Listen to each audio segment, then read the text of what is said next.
You can't get away with that. We got liftoff. Okay, we're ready? Okay. All right. Welcome to our board meeting. It's Wednesday, August 10th at 3 o'clock. So in attendance, we have Board Member Mary Shumway.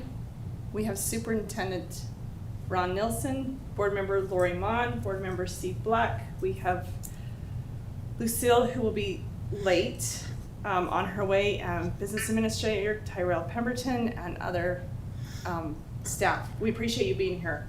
So to start off, and we're so excited, we're in our new setup boardroom, and I know the superintendent's going to talk about that. But so first of all, we need to approve our agenda. So do I have a motion to approve the agenda? I move to approve the agenda. Second. Any discussion? Okay, all in favor? Aye. All right, superintendent, you get to do the Quest update. Okay, for the Quest update this month, I thought we would just talk about our new and updated boardroom and make sure the board is aware of all the new abilities we have and why this will help us to be more effective in holding a meeting.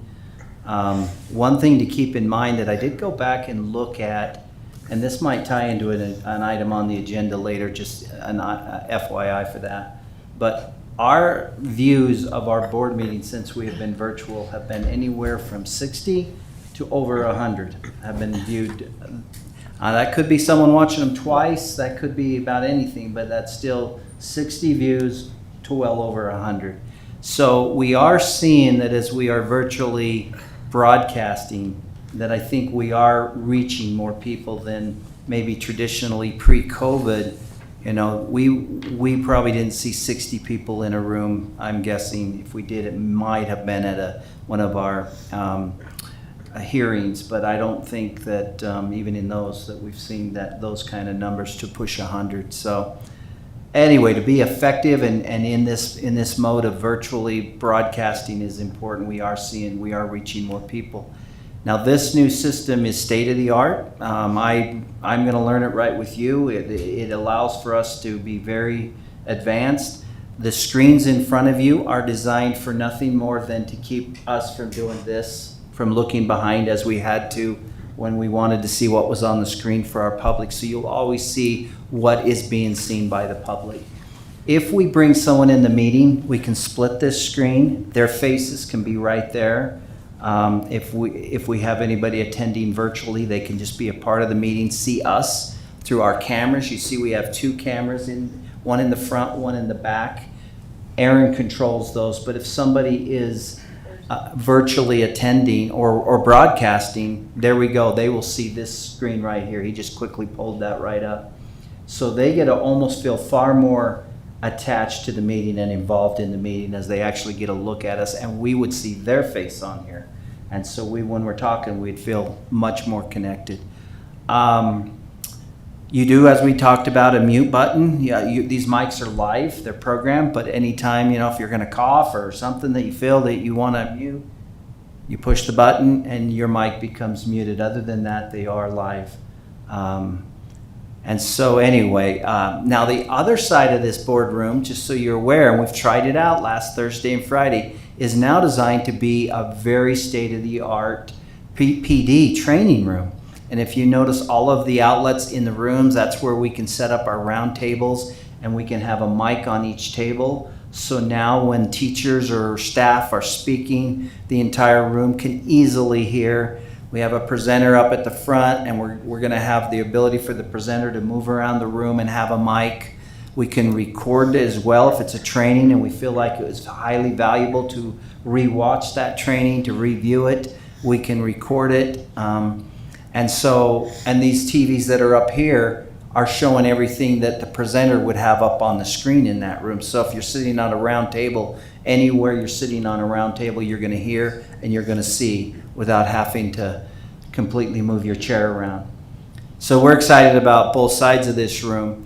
If we were to go in closed session, which at this point I don't believe we have anything on our agenda that will go to a closed session today, but we've already experimented with that. The curtains will just close.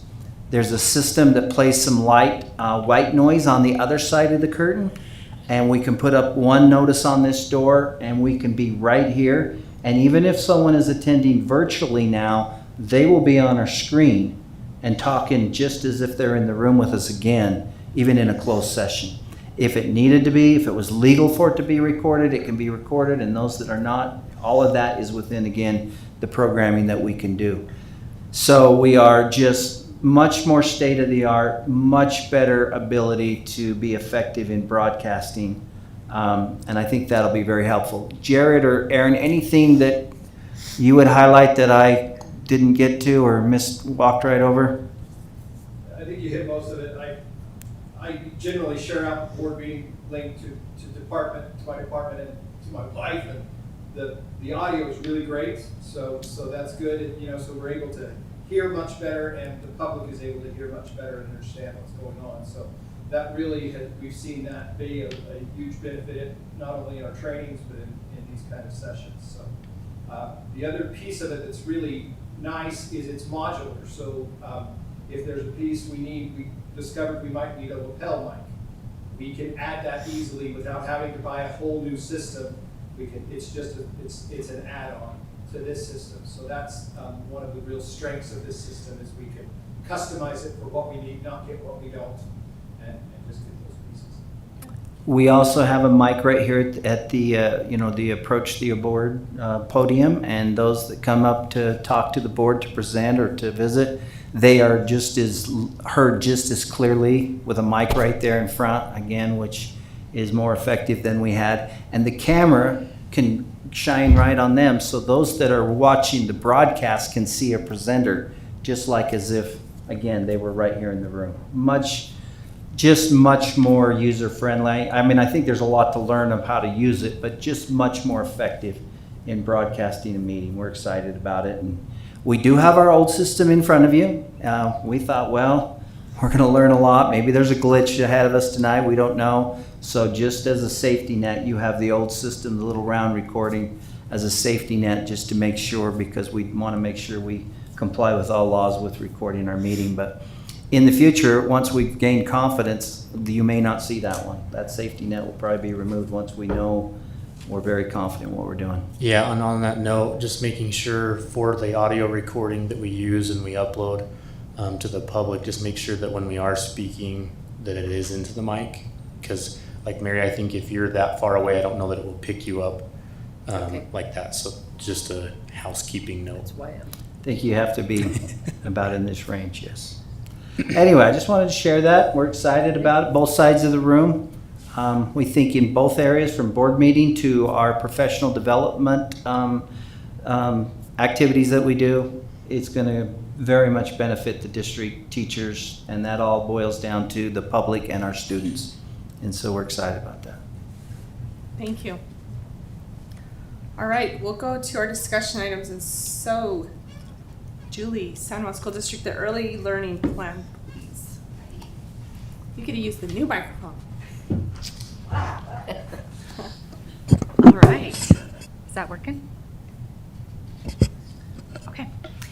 So the early learning plan, this year we met as principals, as a principal team with the state in June, and reviewed our goals and where we ended with our early learning plan, and remembering that our early learning plan takes into account literacy as well as math. So this is K-3 literacy and math. We were very excited to celebrate that our pathways goal that we've been talking about all year, that 60% that we needed to make, we did make that as a district. So 67% overall in literacy and 62% in math. And for math being our first year, we were pretty excited about that. Our individual proficiency goals we did not make, but we realized quickly that we set extremely ambitious goals. We left them through COVID. We went ahead and left them at 9% because that's what they were prior to COVID. And we said we want to at least stay where we're at. So year before last, we said we want to try to maintain. Well, we have found out that with the learning loss, with attendance challenges, that was not attainable. However, we did make with those proficiency goals, meaning that students did move. They didn't become proficient, so they didn't reach benchmark, but they did make individual growth. So that growth goal means our students who are making individual growth, whether they start intensive, whether they're strategic and move to benchmark, or go from intensive to benchmark. But they did not make the proficiency goal of 9%, but we did make between 2 to 3%, which we didn't fall behind. We did make some gains, but we've learned a lot through that. So with our goals this year, we looked very carefully at all of our data, and it was really nice to have the math data to look at alongside the literacy data this year. And our schools have decided that we're gonna move that into the upper grades as well, just because it's been such an effective tool to help us monitor and support students with their academic needs. But we chose you have to have 3 goals for the state, so we'll still have our pathways goal at 60% for this year, and then you choose a literacy goal, you choose a math goal, and you choose whichever the third you want to be either literacy or math. So we have chosen with literacy, we are going to be moving to 5%. We made an average, when we look back over our averages of the last 3 years, we made about a 3% gain, so that's still pretty ambitious, and the state did encourage us. We kind of wanted to stick with 3. We had a lot of discussion around it, but the state has really encouraged us to be ambitious with our goals and say, where have you been for the last 3 years? And then look at a 3 to 5% increase. So that's where we landed with our literacy goal, is to, for first grade, will be from the middle of year to end of year to increase that proficiency by 5%. And then for our math goal, it will be for second grade for proficiency, and it will be beginning from the beginning of the year till the end of year, because they're tested on oral reading fluency from beginning to end. First grade is only middle to end, so that's why there's a difference in those goals. The second grade will be by 6%. And then we chose for our early math goal for first grade that we would look at beginning of year to end of year. And these are our students scoring at or above benchmark, and that they would improve the 31%. Our average had been around 28, so we're going to increase that to 31. So we're feeling really good about our goals. And as far as support in the plan, there are a lot of things that are very similar in the plan to last year's plan, but we are really streamlining this year, and the state is putting a great emphasis on what assessments are you using to screen and diagnose students, and does your curriculum directly align with those assessments, and then what do your results look like after that. So that instructional cycle of starting with the screening, what curriculum are they getting, what support are they getting, and that must align.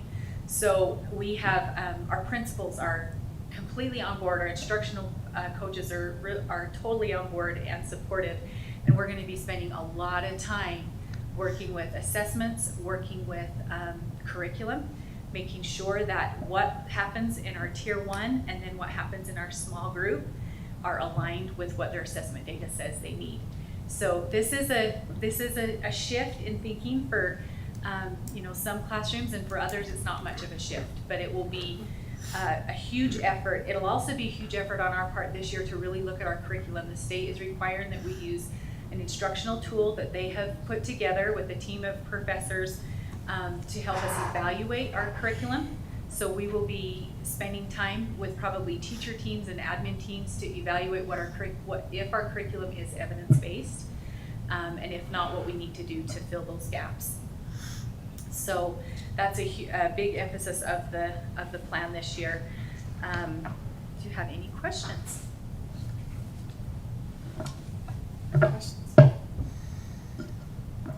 Done? I don't Come think so. join the It's- K3 fun anytime in any of the schools. Yeah, it sounds, and,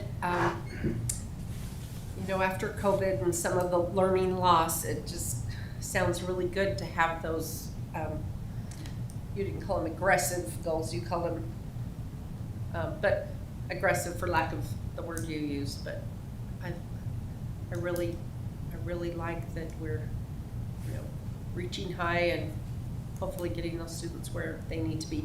I do have a question though. When you said the first goal is 5%, and that was first or second grade. The next one's 6%, and then the early math is to 31%, not increased by 31%, right? By 31%. By 31%. Because over our last 3 years, the average was about 28%. So we increased it. We said, if we go by the state's guidelines of adding 3%, 3 to 5% from where you currently have been, that's Okay. why we chose the 31. So Okay. we've been at around 28, so we can confidently say we think we can rate 31. Okay. Anything else? Okay, one quick question. So on our math, obviously each school, they got to choose how they want to, like the iReady, and they obviously got to choose what they wanted. So those software programs are chosen by the schools. So we have 2 separate grant options, one for reading literacy, reading literacy, and one for math. And those are through the STEM Action Center and then through the state. The STEM Action Center for math, the state USBE just for literacy.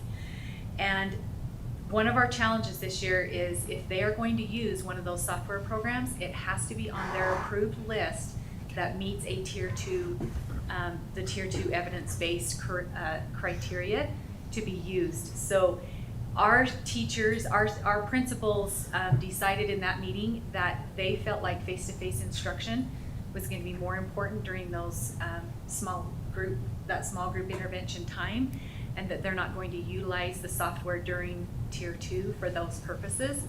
So we didn't. So what they've chosen there are pretty much tier 1 options that they could, but yes, every school chooses what they want, what's going to fit their schools best with teacher input. Okay. And they don't have to choose one. They're really optional software programs to support your instruction. Okay. All right, thank you much. Thank you. Thanks, Julie. All right, policy 5310, Shannon Dusnap, you are up.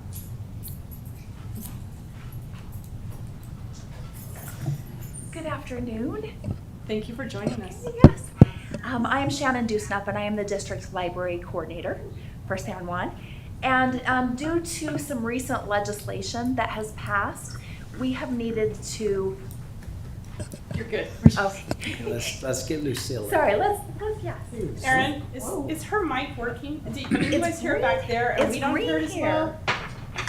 It's turned down a little bit so it won't squeak. Oh, okay, okay. We don't want to squeak, for sure. So, anyways, I'm Shannon Dusnup, District Library Coordinator, and due to some current legislation, specifically HB 374, we have needed to revise our school library policy so that we can be in compliance with these state bills. So I wanted to walk over that with you. I'm hoping that you have had a chance to look at some of these documents so that we can kind of go through the new policy that we have here. Starting off with the first, we can see we've taken this first one, it's legal responsibility, and we've taken the wording from that directly from the existing policy. And I don't know if I said, one of the things that we specifically had to look for HB 374 is to make sure that we had a very clear-cut, specific materials review policy for any materials that are asked to be reviewed. That's fine. In the school library, we needed to make sure that we had a clear policy that included parents that were reflective of the school community. So that was one thing to keep in mind. So our first paragraph here has the legal responsibility. And like I said, I'm assuming that you've had a chance to look through this, so I won't read through it all. Section 5310.3 is selection. And I just realized we missed it. That should be a point too. Sorry, I just realized a typo there. I can fix that. This section lists the criteria that we look at when we are purchasing books for school libraries. Okay, so it has everything. We start off with relevance to the state curriculum standards and goals of the school, developmental and maturity level of students, the currency and timeliness and accuracy of the materials, the diversity of ideas and provision of balanced views, integration of Native American perspectives, artistic quality and literary style, reputation and significance of the author, producer, and or publisher, legality, and requests and recommendations of faculty and students. Those are the criteria that we look for as we're selecting books. The next section goes on library collection maintenance, and it kind of explains how we maintain our library collections. Now, the first section is on weeding, and weeding is a term that's specific towards libraries. Basically, it's removing library materials in a systematic way. So we weed libraries to make sure we maintain a current and relevant collection. So part of weeding, it lists here the 3 criteria that we use when we're pulling books out of a library to weed. We look for materials that are in poor physical condition, that are outdated or no longer relevant to the school curriculum, or materials that are not being used at all or circulated. The next section is on inventory, and that's also how we maintain our collection, is making sure that we annually do an inventory to see what library selection materials we have. We put in a section on donations, just so that we know books that are donated or materials that are donated to our school libraries are not automatically accepted. They need to follow that selection policy that we listed already previously before they'll be accepted in. And then the one that I did want to go over with specifically is the part that we addressed specifically for HB 374, and that's the library materials review process. So a library materials review request may only be made by a parent of a student that attends that school, a student who attends the school, or an employee of the school.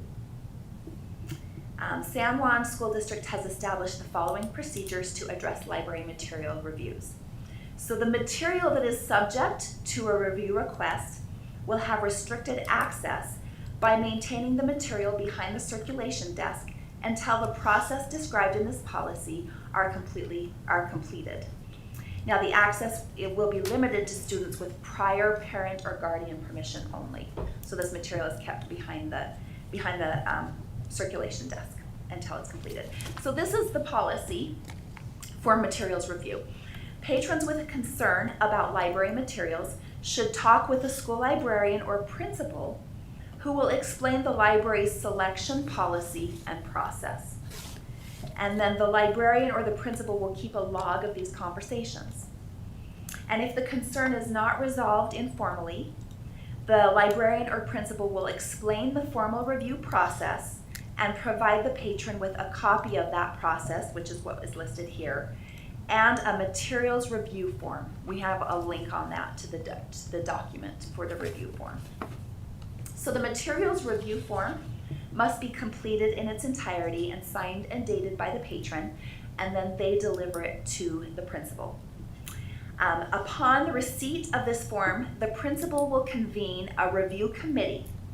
Now, the review committee will include a reasonable and odd number of individuals, and the members of the committee will include a facilitator chosen by San Juan School District Administration, at least one school administrator, a licensed teacher at the school who is currently teaching English language arts or a subject that's relevant to the material that's being reviewed, a school librarian, and a reasonable number of parents of current students at the school that are reflective of the school community. The review committee will determine the amount of time needed for an adequate review of the material, with a preference for 30 days where possible and no longer than 60 school days. Members of the review committee will receive materials to complete the review process, and that includes the following. They will have access to the complete work that's being challenged. They will have a copy of the material reviews request form, and they will have any other relevant information about the title, including professional book reviews. At that point, the review committee will schedule meetings as determined by the review committee, and they will maintain minutes of these meetings.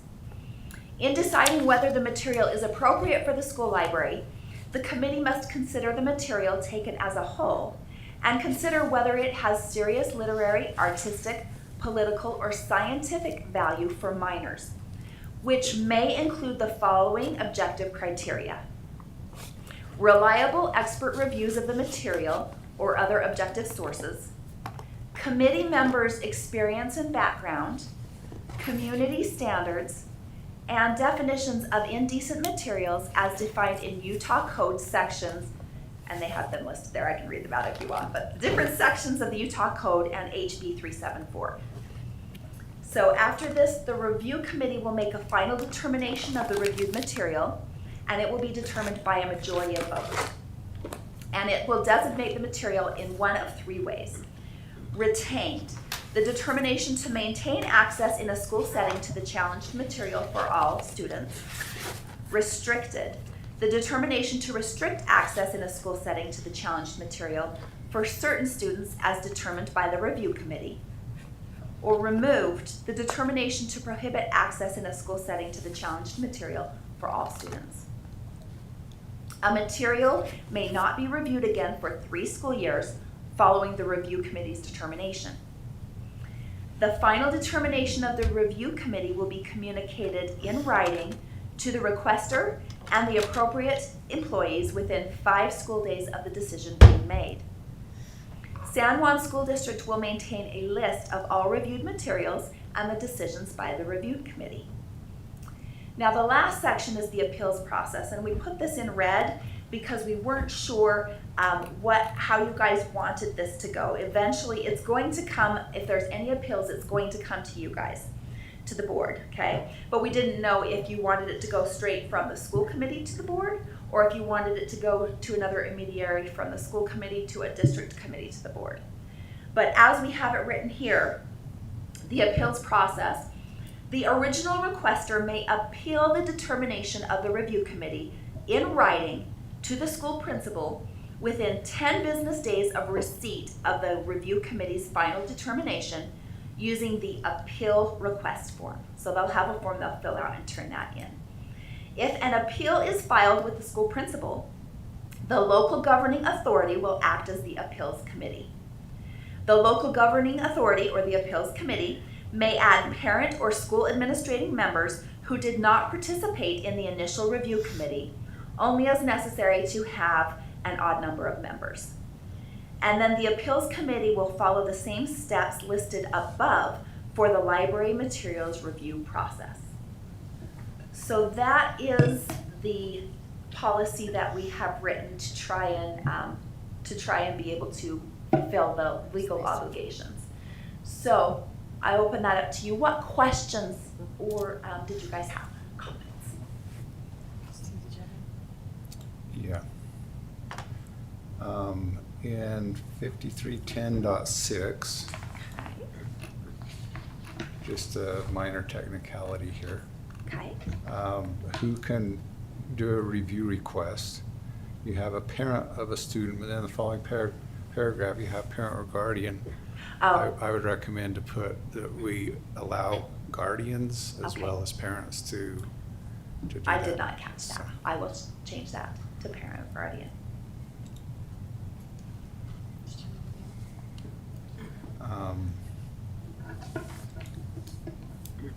Then in the red, I guess one of the questions is whether it comes directly to the school board or whether it goes to an intermediary appeal committee.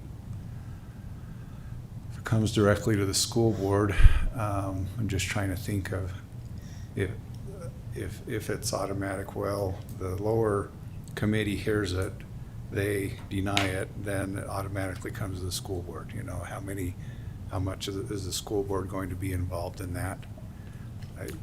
And I can't remember, I've done so much research in pulling this together, I can't remember, but the review board, the appeals board will get all of the notes and all of the materials from the initial review committee. So all those the meeting minutes, all that kind of stuff will come to whatever the next appeal committee would be. So the appeal committee that you have in the policy really is kind of at a school level, if I understand it right. Is that correct? Yes, because in HB 374, it's asking for us to have a review committee that has parents reflective of the school community on that. And so we thought it needs to be at the school level because then it encompasses the community that's around that school. That was the thought process. And I should say I did model this after USBE had a model policy. Yes. So I took that model policy and tried to put it together for And our district. there is some talk that, that would allow for communities to have slightly different standards even. So you might not have a district-wide interpretation of a certain piece of literature. It could be a community standard issue as to how that was viewed. And that's kind of what the HB 374 was kind of going with is, and that was one of the things, because if there is any formal challenge in our district, USBE has a form that part of HB 374 is we have to report any formal challenges to USBE, to the school board there, the state school board. So any formal challenges that will come will be sent on to them. There could be a process of a review between the community level or the school-based level and the school board. However, there could be even maybe a district Yeah. level that if the board chose to, that it would go through and before coming to here. And that's what we wanted your feedback on. We didn't know if you wanted, ultimately, eventually, if somebody wants to appeal enough, it ultimately will end up with you guys. But we have a school level, the way it's written, a school level, and then it comes to you guys. But how do you feel? How do you want us to write that in? Do you want an additional appeals committee before it gets to you guys? Could we have an district administrative appeal body before it gets to the board? Yep. What do you think? We certainly. Could be, Yeah, who would you I w- recommend? I putting would on that? recommend the library specialist would oversee that process, and then we'd figure out the language for that. The timeline on this is the only thing to keep in mind, that by law, we are supposed to have an appropriate policy in place. In the original law, it was going to be September 1, but they have removed that back to October 1 because of concern expressed by many, many LEAs. So we do have, even next board meeting, we have a month to really look at this, but we could possibly have some wordage of a district level appeal and then email that all out to you in the meantime so that you could see that before the next board meeting. So one quick question on, so this policy we're looking at, there were several that were attached, and that appeals, the page to do the requests for the review. So is different on one document versus the link that I just went to. It's a shorter version of it, and that's the one we will be using? Okay. Does that make sense? I thought there was only one, so let's see which one it's going to, because I have one, Because the second one is much. so if I have a wrong That link was in my there, I need to question. fix that. Let's see. So if you go to, let me look at it. Erin, go up one. The curriculums, the Curriculum The selection, instruction. the instructional resources. 5310 instruction, curriculum, instructional, yeah. And scroll to the bottom. Is it in the Read red? them. That's Keep going. the old, yeah, that's. Is this the This old is the one? old one. I'm sorry. Okay. That's the existing policy right there. Okay, that's what I That is the existing assumed. policy. Okay. But Yeah, 'cause I the was gonna- link, yeah, the link Okay. to the form in here is that new form Okay. that's Let me see it, shorter, the appeals just in concise, just, Yes, because I was gonna say that appeal is so lengthy in questions. I was like, that is so redundant. I agree So 100%. it's good to see that on the new one, that's much better. That was my concern, Yes, is how I- lengthy that I want was. to make it, clear and 'Kay. concise. We're trying to make these steps easy to follow and very Right. transparent for everyone. That's our whole goal in doing Okay. this. Then that answers that, thank you. Anything from you, Mary, Lucille? I think Okay. so. So yeah, if you would, Very, Do you um, want an intermediary committee? I think we appeals kind of committee thought so that we would have- be a good idea. Okay. We can talk about the language of that and bring some people in and really look that over, and then we'll get that into some type of a, form, and then we'll get it out to the board for them to Okay, preview. and I will change, like I said, that, thank you for finding that mistake for me. I will add guardian up on that 5310.6, and I will change my numbers that I missed there. Okay, Any thank other you. questions? No, that's great, thank you very much. Okay, policy 5320. Jeff Wingett, you're next. We have a lot of policies this meeting. This is gonna be a lot of the same. Okay. All right. I just wanted to walk through a little bit of the process that we went through for this, because we were asked by the state to start to outline these policies and to update them to be in accordance with the new legislation. And so our process was we received, and Shannon was involved in this too, we received training from the state, including a meeting with the state attorney who helped to interpret the law and help us to understand that. Then I held meetings with curriculum teams, especially English language arts, because they're the ones that are most involved in this. So this is for in-class text, not library. So that's the difference between Shannon's and mine. We had a discussion in principals meeting about what was discussed in the language arts meeting, collaboration with district administration, with Shannon and then superintendent and Christy and Julie were involved.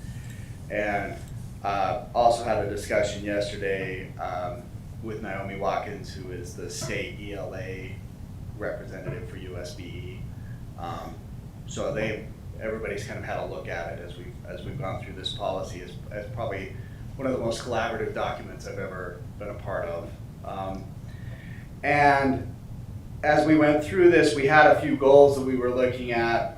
The biggest goal, of course, is to provide quality literature from various perspectives for our students here in San Juan County. We also wanted to make sure that we were maintaining the professional judgment of our teachers.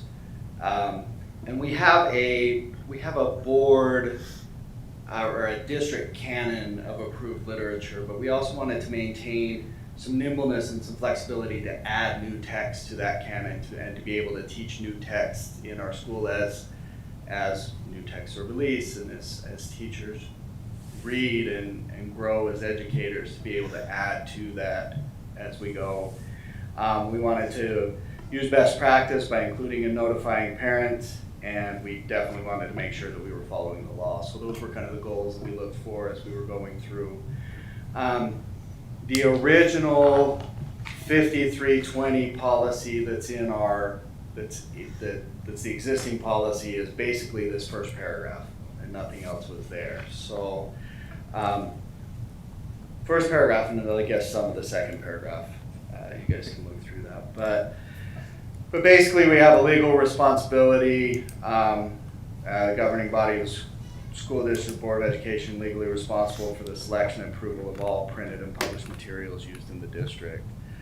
And as the policy-making body, the board delegates authority to the district curriculum team to coordinate textbook and in-class reading selection committees, which we do all the time.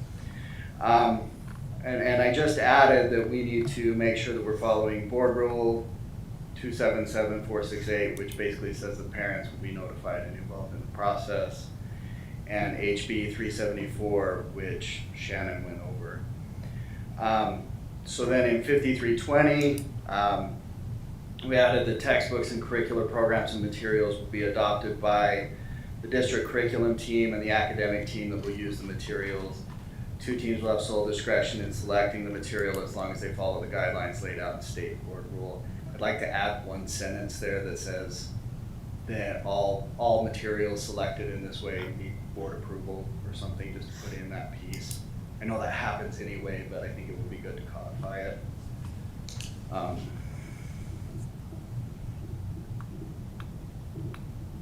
And I have a lot of just parents, not parents and guardians in here, so. Yeah, the same change. Yeah, as that was a Shannon's, good it catch. So, all right. So now here's kind of the nuts and bolts of it, the process. So for in-class literary selections that aren't part of the district approved canon. So district approved canon, those have all been vetted, they've been taught in the district for years, they're all good. But if we want to move out of the canon, so the first step would be, and I hope you got all these forms, to fill out and adopt an in-class literary selection form. So basically the teacher would fill this out and it asks various questions about its literary merit, potentially objectionable material, what standards and objectives are being taught using this. It gets them to really think about why it is that they want to teach that. And then consult with a professional colleague in their school who will read the selection and add their approval. that it follows the guidelines set forth in HB 374 and has literary educational value for the students in that specific school. And the reason we went this way is twofold. One, if we're trying to add books to what we're teaching and we're trying to bring in new literature, it's pretty difficult to have one person in the district or a principal that is asked to read all of these. So this leans on professional judgment of our teachers who are in the school, who know the community, who know our parents, who know the stakeholders involved to approve literature that we're pushing out there. That form would then be completed, given to the school principal, who will sign off, read any notes that are on there, and then sign off that the process has been followed. The next part of this is that the teacher that's teaching the selection will create a parent guide that will be sent home to parents that has that same information on it. This is the book we're teaching, this is what it's about, this is why we're teaching it, these are the standards, and this is anything that you might need to know about as a parent or guardian that might be potentially objectionable in the book. I will say in 15 years of teaching language arts, I've never had a book challenge when I followed that process, when I sent that home. And then as we go through this, selections approved for school use through this process may be added to the district canon by the district curriculum team following the policy. So we get those books and they're being taught in an individual school, decide as a team that we might want to add that to the district canon. That gives us a process to do that. All right, and then the review process, very similar to the library one. In-class literary selection review requests may be made by a parent or a guardian of a student enrolled in that class, or a student, him or herself, that is enrolled in that class. We've established following procedures. It says the material that is subject to a review request will continue to be used in the classroom until the review has been completed. However, any request from a parent or a student for an alternative reading selection during that time period will be granted. So parent challenges a book and says, I don't want my kid to read this during this review process, we would have to provide them with an alternative. All right, so they would fill, the first step obviously is to go to the teacher and the principal, try to resolve it that way first. Then the second step, if the concern is not resolved that way, teacher or principal will explain the formal review process and provide the parent or student with a copy of that process and an in-class literary selection review form, which is nearly identical to the library one, except they added a question about, was your student given a choice? Was it read one of these 4 novels and it was just one of those? Did they have a choice to self-opt out? And then upon receipt of that form, principal will convene a review committee, and then we'll just follow the same steps as in the library process. So the committee, the steps that we follow will look the same and have the same questions on the approval or on the appeal process about whether we have that go to an intermediary before it comes to you. So I'm thinking that we would want that same language with this appeals for it to go to a district level, if that's what we want with the library. So if you guys can collaborate together to work with that and get that language in there. Okay. Any other questions? Any other questions? Just one minor comment. The local governing authority, if that's referring specifically to the school board, then I would recommend that we just say the Board of Education or whatever. Okay. So, Now be aware that this policy does not have the same legal deadline as the other one. We are under a legal deadline by the sensitive materials policy. This is just, we have identified in our policy a lack of clarity in how we would handle in-classroom material. Our policy is it's just not complete, and it's very vague as to how that would be handled. This is a process to try to clear that up and have clarity. Yeah. But there isn't a deadline, so know that we can work with this if needed. Okay. Anything else? Okay, thank you for your work, appreciate All right, it. thank you. All right, Mr. Tyrell, who's got 4 through 8. Do you want the podium? Or are you gonna sit at your desk? Oh, I'll just stay right here. I'd rather Okay, not I go thought you up might there. wanna try it Unless out. you want me to, Lori, but. You just stay there. Okay, we'll start with capital plan development. Just wanted to give you guys an update. In the legislation this year, House Bill 475 was passed, which set aside $50 million for districts that fall into county classes 4, 5, and 6. And you also have to meet the state matching program in order to do that, which we always have. That bill requires the State Board of Education, along with others from the state of Utah, to set up a panel to review applications that are submitted by those LEAs that qualify for capital project development.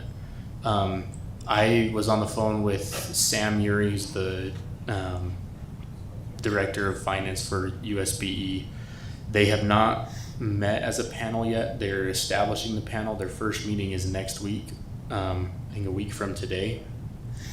And in that meeting, they plan on discussing the application process. Just to kind of give you an idea of what this is that $50 million, the code that is now in place, the Utah law says that the panel has to prioritize projects that are proposed by LEAs. And some of the things that they talk about addressing are if those projects eliminate risks to student life and safety through renewal or replacement of a building or whatever it may be, enhances efficiency of use, including combining necessarily existent small schools, addresses essential program growth and capacity, and provides a cost-effective solution that is appropriate for the facility's need. And then finally, it comports with the school district's provision of matching funds. So those $50 million are set aside, and the law then states that eligible school district with a capital levy rate of 00105 is the lowest. That qualifies them for up to 50% of their total cost of their capital project that they submit. With you guys recently approving the new rate of 0030, that gets us the most possible that we could under this law to get a 4-to-1 matching grant that would qualify us for, in our project, a 4-to-1 matching grant out of that 50 million, which is an 80% of the total cost of the project. So this is a new funding option for us for some of our capital. Like I said, they haven't met yet as a panel. We don't know what the application process looks like. But I wanted to bring you guys up to speed and just let you know that to be aware of that, as it is something that we will likely, there's only 10 districts that qualify. I think superintendent put that in the notes for you, but 10 districts in the state of Utah qualify. We are one of those. And so we will be doing a lot more research as the panel meets and trying to figure out how we can go about applying for these funds to help us. The big reason, we're looking into this is because we've had discussions in board meeting in the past about a blinding elementary school and the cost of that project and where it puts us. And this provides a possible method of funding to do a large project like that we haven't had outside of what we're currently doing in our savings method.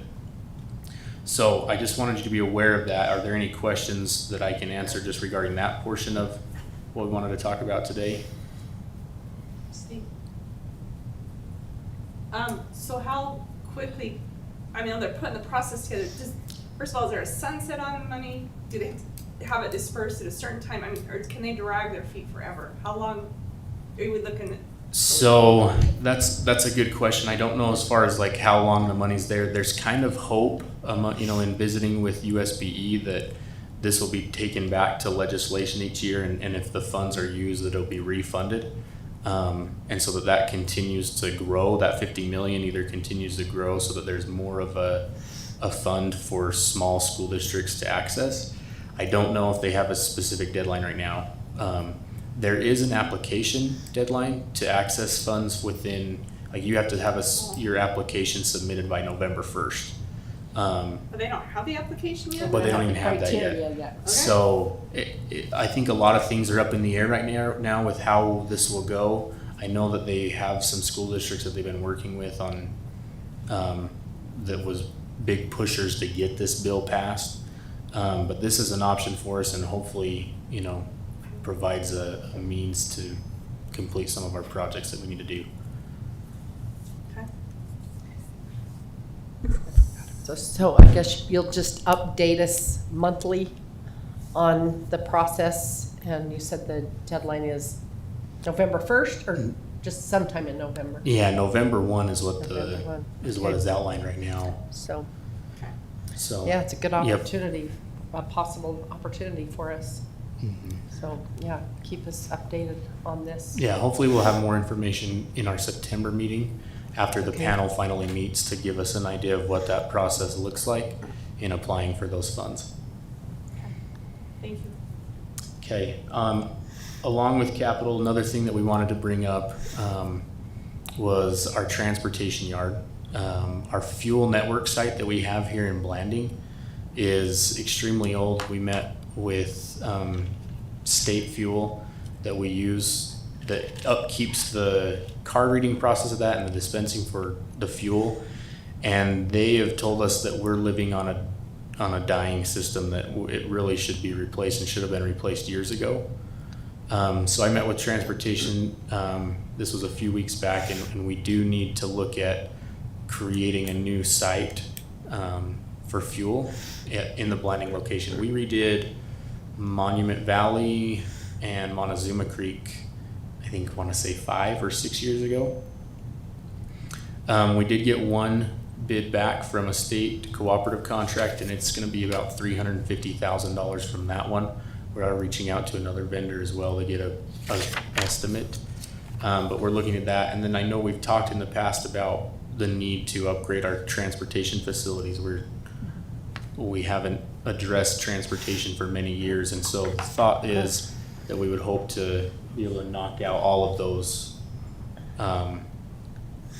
updating transportation as well as doing the state fuel site all in one.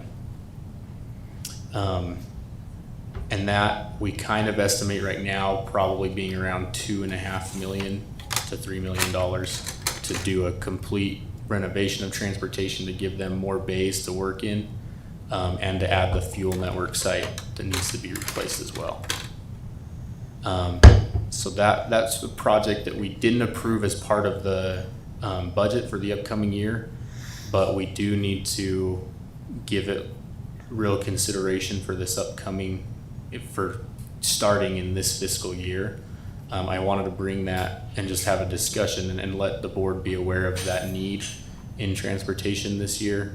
And if there's any questions on that, we'd be happy to answer them.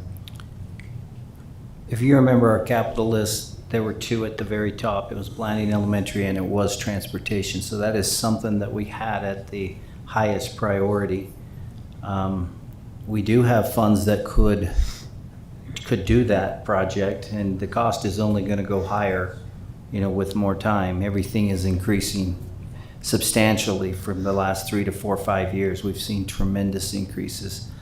So anyway, as we talked about it, we wondered about the idea of getting started on that project. The more Tyrell and I talk about the capital, and we've worked a lot on this, and we've still got plans of bringing kind of a very detailed plan back to the board, but we will tell you, the more we talk, the bigger it seems the fuzzier the task gets, the fuzzier the whole picture gets as to how we go about this. One other thing that I think Tyrell has on his list, but I'm going to throw out right here, is we've really wondered about Blanding Elementary. We've talked a lot about it. It's one of our highest priorities. And we've thought about, well, what would be the idea of possibly remodeling rather than rebuilding? would that even be feasible? And if certainly Tyrell and myself do not feel in any way qualified to even try to answer that question. I think there was a decision made years ago, and we've tried to research this a little bit, that we would remodel Albert R. Lyman, but we will rebuild Blanding Elementary. And anyway, we've tried to look back into that, and we haven't been able to find definitively where that came, but the paperwork that we bring up shows that was kind of decided at some point many years ago.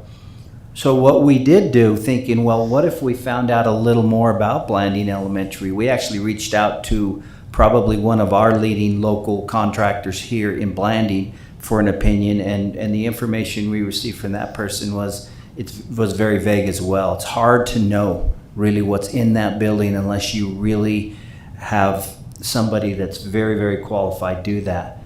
With that information, we then thought, well, let's see what MHTN, which is a firm that we've worked with, an architectural firm, do they do that work? What's it cost? What's an estimate? So we could even get an idea of what the scope of something like that would be. And we found out that they all do that work. All of our architectural firms do that work. But the bid, just the idea, the scope of what it might cost comes back in the area of about $70,000 to thoroughly go through a building like Blanding Elementary and look at every aspect of that building, from safety to electronics to electrical to every part of the building, and to come back with a study and a recommendation of how feasible different pathways are.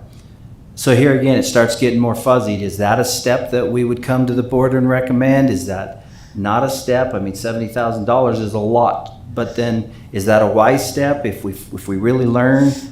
So anyway, I just want the board to be aware that there's a lot to this, and the more we talk, the deeper it seems to grow. But right now, as we look at it, some of the things we see right now is Transportation Department. We know the scope of that job. We do have that money if we wanted to move that and move on it. The cost of it's not, I don't believe in my recommendation it's going to get any cheaper.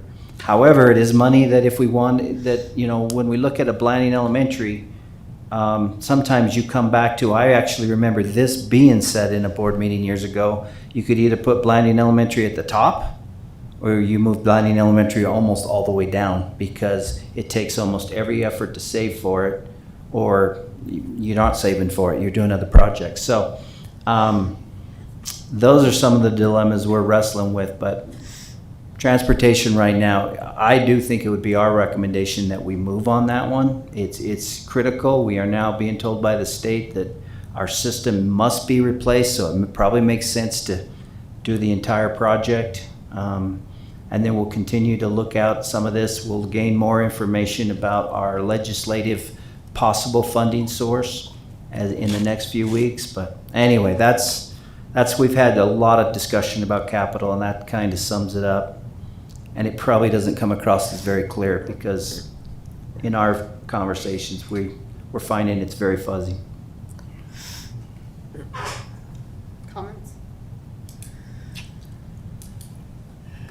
No, I assume this will come back and you'll have,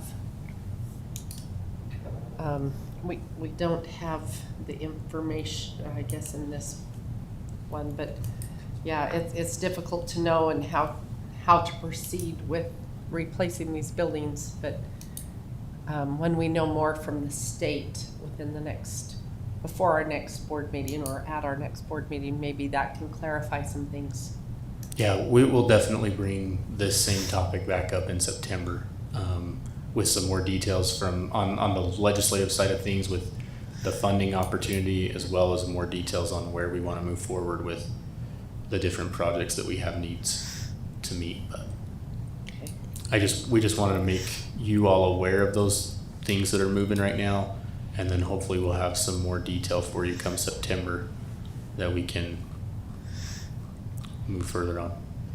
So transportation really is not optional. It's a we need to from the state. Part of it is required. Yeah, part, so It's the. like it's, The we've gas- got to. The Yeah, fueling network part. the $350,000 estimate was what we received is from one vendor to replace the fuel network portion of it. Right. Where we fueled the rest of it for our bays. We're running a 2-bay garage over there is all, and we haven't addressed that for years and years and years.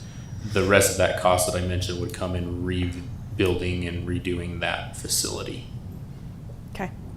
So there is an action item on capital steps to, if we want, with that transportation, we can wait till September with more information from Let's do that. Tyrell. Lucille, did you have a comment?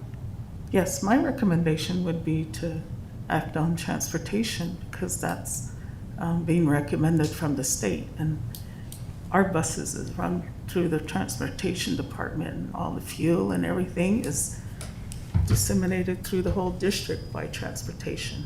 And my recommendation would be to act on that Okay. as soon as we can. Okay, thank you. Did you have anything more on capital? Okay, so you can move to travel mileage reimbursement, Okay. number 5, thanks. Yes, so in our June board meeting, we had talked about, we did approve new rates for the per diem for our meals and wanted to bring this information back. We were able to go back and find, Celeste helped me out with going back to find the old minutes from an April 2008 board meeting.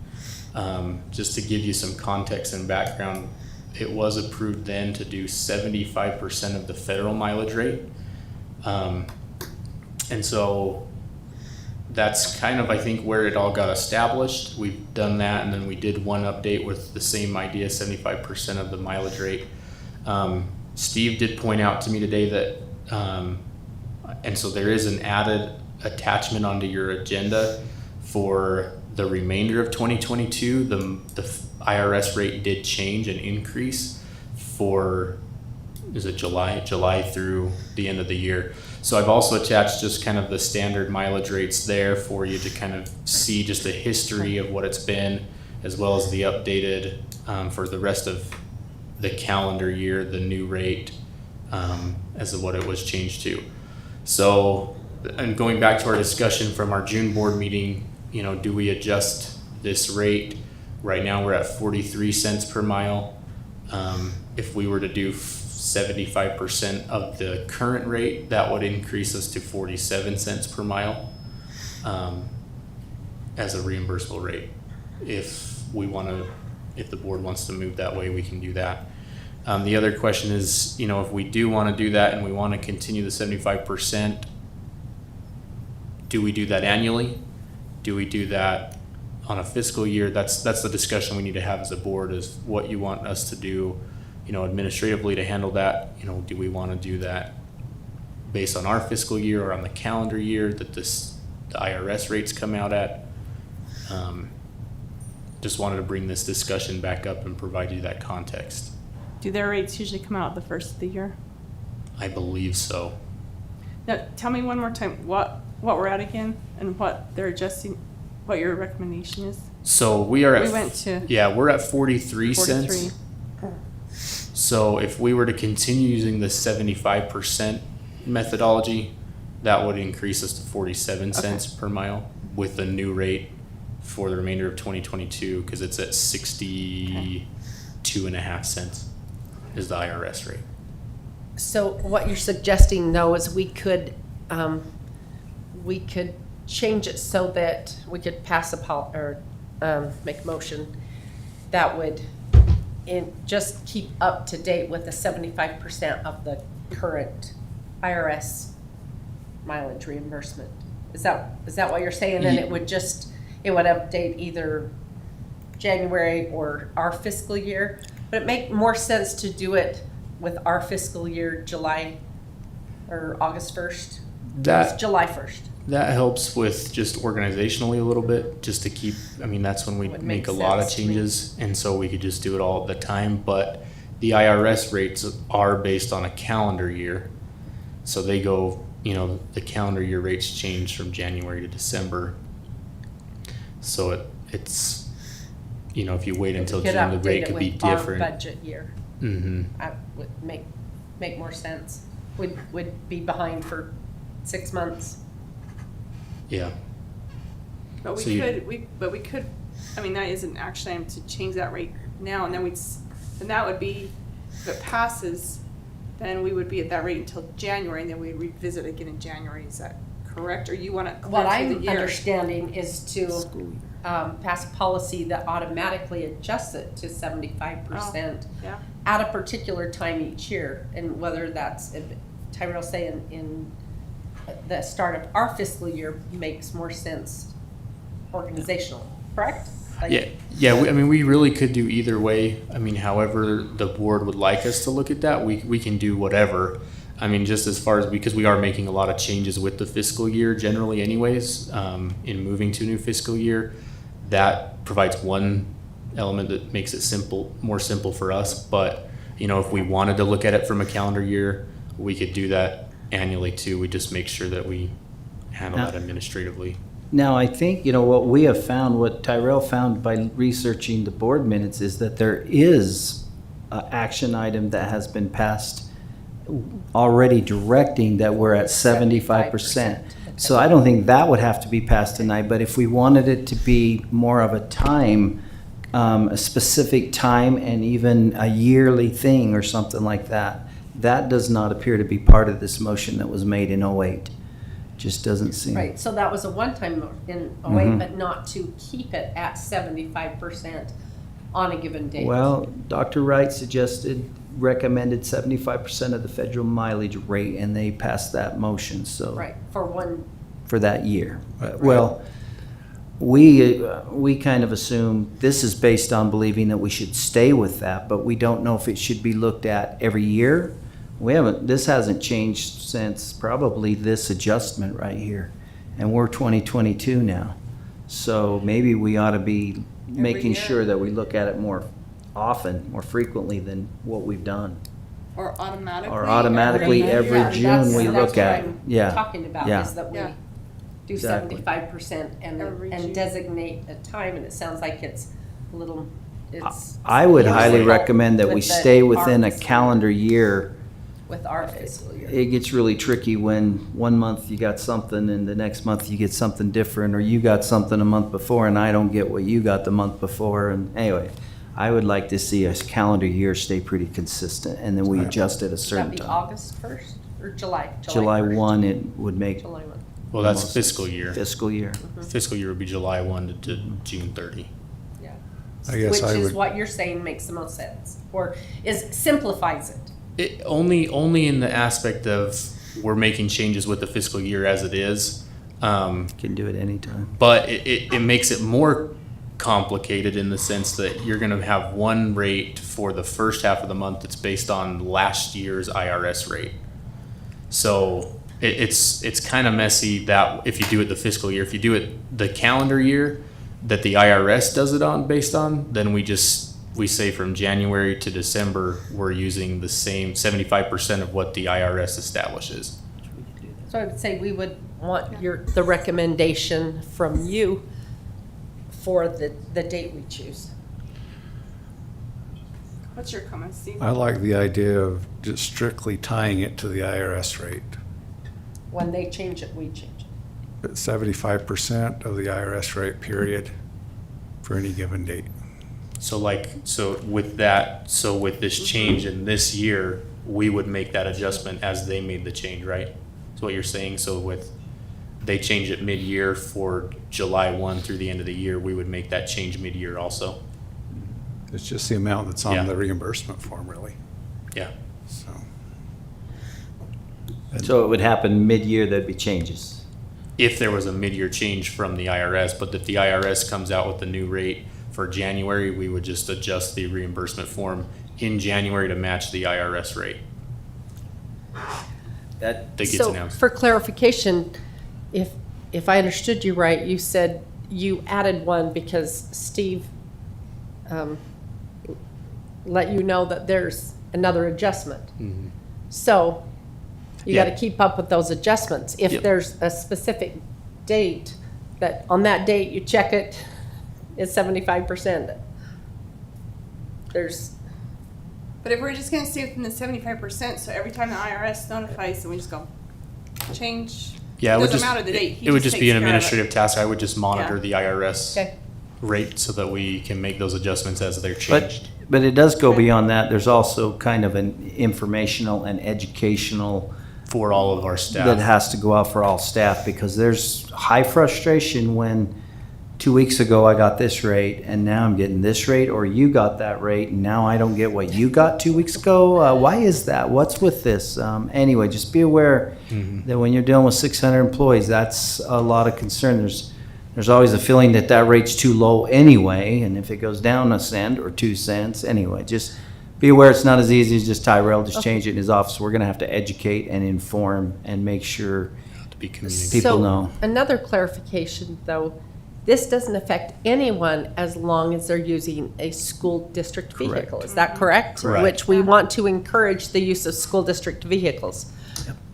So, right, so there shouldn't be much frustration at all, because if somebody chooses to use their own vehicle, then they deal with whatever rate you've got that at based on 75% of the IRS. Yeah, it's just the communication and making sure that everyone is aware when those rates change, that everyone is made aware that the change has happened so that they're not thinking they're getting a different rate and now it's higher or lower based on the IRS rate. So, Yeah, well, it'll be what it is based, so mhm. it's dollar more, dollar less, should work out okay. Okay. You get number 6 too. Okay, number 6. This is extremely similar to what we have put in place in the past. Last September, we agreed to an agreement with the city of Blanding. We met with representative from Monticello City and our schools in Monticello to come up with a similar agreement so that we had that in writing and could just hash out some things that were kind of vague before. So there is just a couple points that I wanted to point out that are a little bit different in this one than on the Blanding agreement, which if you turned it, or on the second page of that agreement, number 4 is keys. That is not a part that's in the Blanding agreement. This is because Monticello utilizes the Monticello Elementary Gym with Monticello City to coordinate a lot of activities. And so in order to prevent just undue administrative burden, we are recommending that section in that agreement with Monticello City that would allow our local administrators there, the Monticello Elementary School principal, would oversee the distribution of keys, access to Monticello City administrators to run their programs with that gym so that they're not getting calls all the time to try to go and unlock the gym. So that also brings me into the item number 7, which is just that key revision to 8220, because we did have that line in 8220, policy 8220, that says no key would be issued to any member of the community organization. And this would, that 8220 policy recommendation would be to change that language to allow for us to issue keys to, like, Monticello City in this case, through an approved written agreement or prior written approval from the superintendent and business administrator. That's really the only main difference. The other differences in this agreement all just involve the people involved. So who would be involved in the meetings and the calendaring and the scheduling of the facilities. Everything else as far as the maintenance and operation and the terms and the agreement with Monticello City is identical to what we have always done with Blanding City and our facilities here. Just that number 4 keys item is significantly different. Any questions or concerns with that? So what happens if there's an abuse of the key? I mean, we just say we're gonna give them to them, but Yeah. what's the repercussions if there's an abuse of the key? You just take it back? Yeah, so that, and it is mentioned in that item number 4 that Monticello City, the city administrators would be required to use the keys in accordance with our policy 8125, which is our key policy. So that, and those are not, there's different things that are included in that policy that doesn't allow for abuse of keys.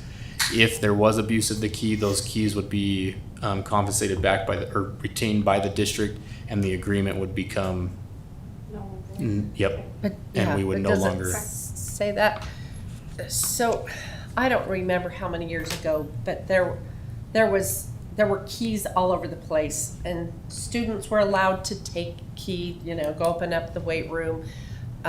There was a lot of things going on, and Clayton felt like the keys had just gotten to be where they were out of control. Mhm. So we spent over $20,000 rekeying every door in the district.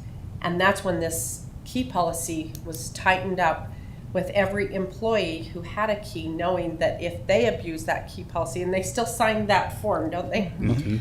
That they could lose their job if they were to give that key to anybody and allow them, somebody's like, hey, just let me, I just gotta, I just wanna go in the gym, shoot some baskets or whatever. But it was tightened up at that point because of the money spent to rekey it and really keep it tight. And so I do have some concerns about two people having keys that their job's not directly tied to it.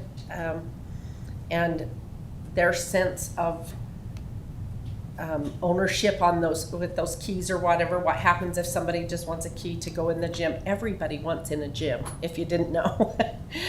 I've found out how many people want a key to a gym, how many people want keys to church gyms. People want keys to gyms. So that's my concern, is that their job's not specifically tied to that. They could not be terminated or be Could we just put a In any way. fee, like a charge for a fee? Like the city's charged $500 or something to that effect, if there's an abuse of that key for each violation, I don't know. something like that to Something that's really a little bit of a monetary value to keep it in check. More than just not allowing them to use the facilities anymore and taking those back, I mean, but we're have a gonna fine you, monetary. and I don't know how far the fine would go, but things have to be fairly serious for people to take those keys seriously, yeah, you'll lose your privileges. because people weren't supposed to be letting those keys, people borrow them or copy them before we tightened up this policy, but it was happening. And we didn't have the form that they signed. None of those things were in place, and since they've been in place, I believe Much better. it's been successful as much as it can. So I like that idea of there being a fine if there's known abuse of the keys. Yeah, we can definitely take that And back termination of the agreement as well. Mm-hmm. Okay. Yeah, I can take that back, and we can bring this back to next month's board meeting with Okay. those changes, if that's recommended. All right. I think we want to keep it fairly tight so that we're not in the Yeah. same position that we were. And there is language in this agreement that annually the school administrator, the principal at Monticello Elementary, would be doing an evaluation of those keys and make sure that they were accounted for and being properly used. Obviously, we're still monitoring all of our facilities too to make sure they're not being abused.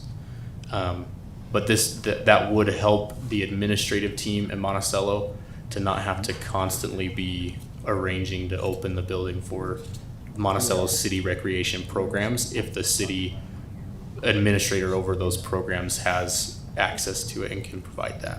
And we are just talking about the gym, the Yes. detached gym, which Detached is not Those- to the school. Mhm. a detached gym is really a huge advantage where they don't have access to the rest of the building. any building. It's It's a good way to go. One thing to keep in mind too is with those keys are used by the city rec programs and the city programs fairly quickly. They'll know real quickly, for the most part, if there's a missing key, because they use those keys to get in our facility. So anyway, I think we would know quickly, they would know quickly.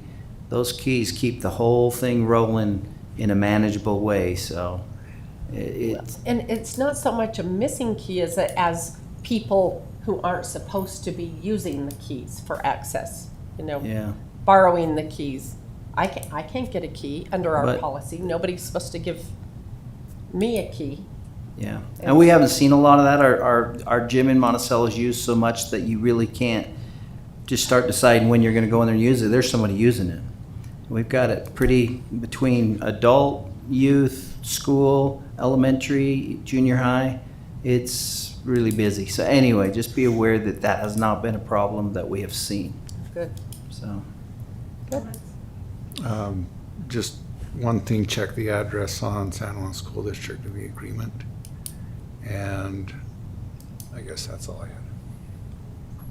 So do you need to go into the key revision policy, or does that cover what we've talked about? So that, I mean, that's Okay. the only, so the language there would be, so that, you know, when we weren't in violation of the policy, Okay, by doing an agreement like this, it's just adding that one sentence, if you've read that, that just allows us to have a written agreement or prior written consent from the superintendent and business administrator to issue a key okay, to someone like Monticello City Administrator.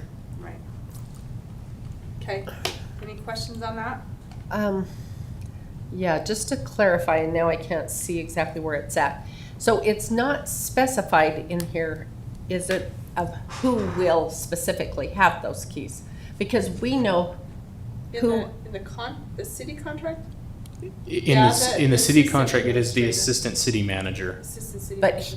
two keys. So why does he need two keys?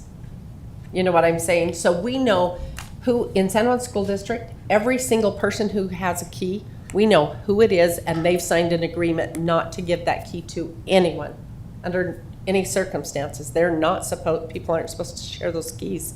So now we have somebody who doesn't work for the school district, and they've got two keys, and they can give them to anybody. And they do. Well, not anybody, but they do. But they They can, have according to loaned this, these is that to, right?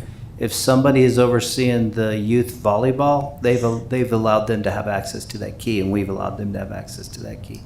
But So- that isn't in line with our policy. So, no, that's why we're looking at That's- revising it, is because we realize that if we are gonna continue or do this, it's not in line with our policy. But we are recommending that. I That would, practice is what got us to the point where we just Mm. rekeyed every building in the district. I don't think it was that practice. I think it was the practice of our staff and others not feeling that there was any kind of accountability of keys. This, we've never had a problem with. This has been we also, one thing to keep in mind is we also use their facilities, especially in Monticello. We're gonna be using their softball field all spring, and we used it for probably 10 years. We've used, so in Blanding, we use their ball fields. We have to respect them and do things that, aren't gonna in any way, but keep in mind, they have extended as an intergovernmental agency some liberty to us, and we've extended some liberty back of using our resources with some structure to it. And that's what we're trying to do, is provide the structure. But a principal doesn't want to open up the door every time, and even a city assistant manager doesn't. But we want to have an account of who has that key and who's responsible, and they need to understand So maybe the that's structure. what we need in the policy, is just who exactly will have those keys. And I guess if they have our policy, they can't be copied. Is Right. that- Yeah, and that's actually, that's outlined in that policy, Right. the 8115 or whatever it is, that they can't copy it, and it's actually a misdemeanor, so. It's a misdemeanor, Mhm. okay. If And it I'm is. all for, I'm absolutely in favor of the use back and forth of the entities, because it's the same people paying for all of these facilities. So I love the fact that we've got those agreements and are, Work together. work with each other. It's just that key thing. It was an expensive thing to do quite a few years ago, and it was tightened up to make it so that we don't have to rekey again, and there's not people, so students aren't supposed to ever have those keys and open those up. But it just says somebody 18 and older in In our policy, or? our policy. So remember where it's in at. our policy, it says students are not to be issued keys or allowed in a building without authorized adult supervision, is what 8125 So a says. student can have the key as long as their parent will come with them. I mean, a parent can have the key. If the, well, Right.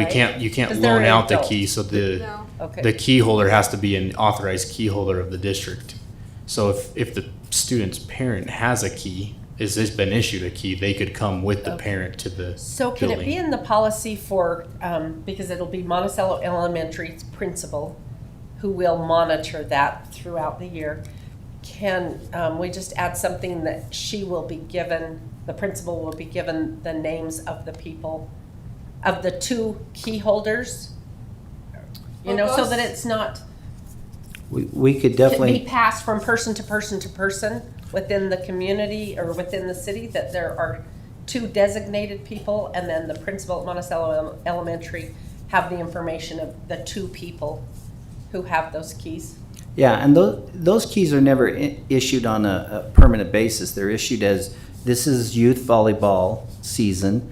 You'll have a key to run your program for 6 weeks. That's the extent. In the winter, it may be now boys basketball that's in the gym, junior jazz basketball. And now that director or that person Would have overseeing it. that might have it. Okay. So, yes, but I think it would be very easily for them to know who has been issued the keys. Who Our has the principal keys could know and when that. they change hands, Yep. Mm-hmm. that now this person has the keys. So if we can include that in the policy, just so that the principal would know, hey, you're not on my list, you don't have a key, how did you get a key? Yep. You know, that they know exactly who's got the keys Yeah. for the time period. Then I think that would secure the could do that. buildings. And if you wanted, I mean, we could wait a month, or if you wanted to make a motion, like when we do have the action item, just to include that language and approve it with that language, we could do that Okay. too. And that would help the school and the city as they're moving into these upcoming seasons. The quicker we move on this, the better for them, but anyways, just a point there. All right, do you want to do number 8, Navajo Nation sanitation pill? Yeah, so just an update. I know we talked about this a little bit last month. That appeal went to the appeals committee for the Utah Procurement Appeals Board. That board did review the whole process and ruled in our favor. And Navajo Sanitation is not elected to pursue that any further, so that is over and done. Just wanted to give you an update that that's been handled and taken care of. Okay, thank you. Any questions? Just a comment. Yeah. go ahead. Tyrell probably doesn't want me to say this, but I want to really pay tribute to Tyrell for working through that process. That procurement process is one of those other areas that's a mile deep and extremely fuzzy and frustrating and confusing, and he's done a very good job of understanding that at a better degree than I've ever had anyone explain it to me. And now we had a firsthand look at how did we do when something like this happens. You're literally under the microscope of was our process efficient and effective and within the expectations of law. And we came out of that with, in all regards, as we passed that very well. So I just pay tribute to the work that Mr. Pemberton Tyrell's done in that area. I just want him to know that. Thank you. Okay, you get a Yeah, so Open Meetings Act. the last item that I get to go over here, Open and Public Meetings Act training. So last year you all did this individually. This is just an annual requirement that we are, as school board members, are required to receive this training. And when you do it individually and go through the course that the state auditor's office gives you, they give you a certificate. We've elected to do this just today, where we'll watch the video that is required of all elected public officials to watch for Open and Public Meetings Act. We'll watch this video as a board, and then we will just make note in the minutes, and we'll have our board president sign that so that we are in compliance with meeting that training. So instead of you having to do it on your own, we'll just take the 7.5 minutes, I think, that the video is, and watch that and mark that off of our list of things that we needed to be trained on. Okay. So Aaron, I think Aaron is going to pull that up, and We are missing one board member, so we'll have to catch up with Nelson. What is the CARES Act? The CARES Act, or Coronavirus Aid, Relief, and Economic Security Act, was signed into law on March 27, 2020. It allocated $2.2 trillion to address various individuals and organizations impacted by COVID-19. Approximately $11.3 billion was Can you allocated to close this one and go to the Of that 11 auditor training one? This is the CARES Act. We don't want the CARES Act video. There, I think that's the one you're looking for. Certificate changed my life. Being able to connect with employers. Thanks. So what is the Open and Public Meetings Act? It's the state law that ensures government actions and deliberations are openly conducted. Before we continue, keep in mind that this video is an overview and exceptions may exist based on your entity type. We focus on local government, not state requirements. When in doubt, read the law and consult with your legal counsel. So what's considered an open and public meeting? It's when a public body quorum, also known as a simple majority, meets to discuss or act upon government business. It includes the meetings sometimes referred to as workshops or executive sessions. Regular meetings, public hearings, electronic meetings, and emergency meetings are all open and public meetings. Open and public meetings don't include chance or social meetings. A public hearing is a type of open and public meeting where citizens have a reasonable opportunity to speak. Public hearings happen when a government adopts a budget, imposes or increases taxes or fees, or transfers money from an enterprise fund. These meetings have extra notice and posting requirements and won't be addressed in this video. An electronic meeting is a type of open and public meeting that's convened electronically, such as via phone or the internet. Remember, the governing body must adopt a resolution, rule, or ordinance allowing and governing electronic meetings. OPMA adds additional requirements too. An emergency meeting may be held to discuss an urgent matter due to unforeseen circumstances.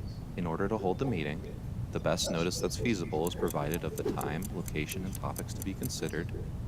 An attempt is made to contact all governing body members, and the governing body majority approves the meeting. An open and public meeting may be closed to discuss any of the following: a person's character, competence, or health, collective bargaining, litigation, certain real property transactions, including any form of a water right or water shares, with specific restrictions, security personnel, devices, or systems deployment, investigations of criminal misconduct, and private or protected information for the Utah Procurement Code, including trade secrets. A closed meeting may be held only if a quorum is present and the meeting was properly noticed. 2/3 of the governing body present at the meeting need to vote yes to close a meeting. Quick math lesson. 2 divided by 3 equals 66.7%. Let's say your governing body has 5 members present at the meeting. If 3 out of 5 members vote yes, that equals 60%, which is not equal or greater than 66.7%, which means you're 1 member short and would need 4 out of 5 members to vote yes. During a closed meeting, a governing body can't interview someone applying to fill an elected position, discuss filling a midterm vacancy or temporary absence, discuss the character, competence, or health of a person whose name was submitted for consideration to fill a midterm vacancy or temporary absence, approve any ordinance, resolution, rule, regulation, contract, or appointment, or take a vote, unless it's a vote on a motion to end the closed portion of the meeting and return to an open meeting.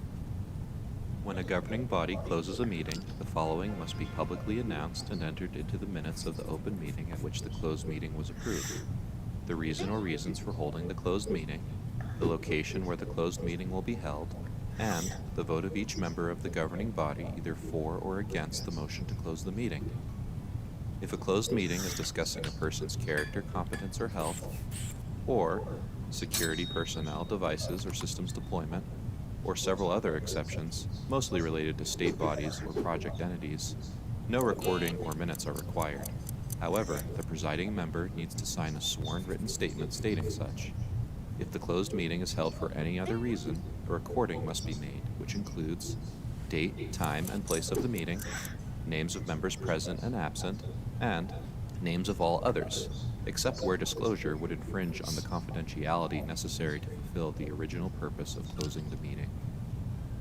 Regular open and public meetings require 24 hours notice. The public notice includes the meeting, agenda, date, time, and place. Public meeting agendas need to include reasonably specified topics to be considered, with each topic listed under a separate agenda item on the meeting agenda. The governing body may not consider a topic in an open meeting that wasn't on the agenda. If a new topic not on the agenda is raised by the public during an open meeting, the governing body may discuss the topic. However, final action may not be taken on the new topic during that meeting.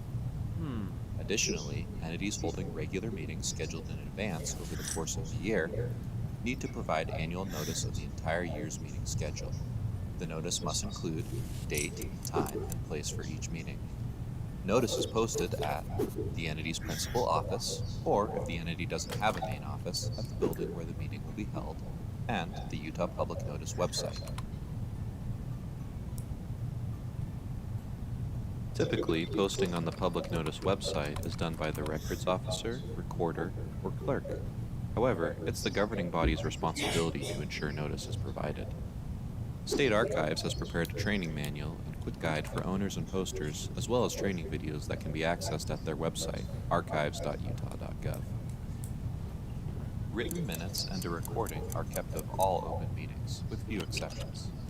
Written minutes include the date, time, and place of the meeting, the names of members present and absent, the substance of all matters, names of citizens providing comments, the substance of the comments provided, any information a body member requests be entered into the minutes or recording, and a record by individual member of each vote taken.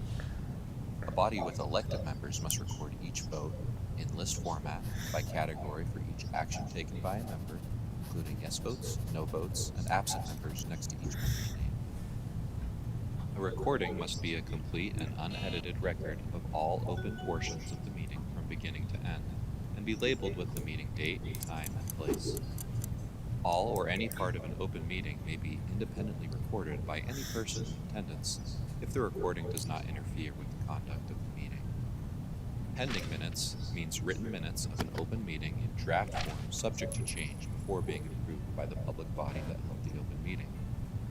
Pending minutes must contain a clear indication, such as a draft or pending watermark, that the governing body hasn't yet approved the minutes, and that the minutes are subject to change until the public body approves them. Approved minutes means written minutes of an open meeting approved by the public body that held the open meeting.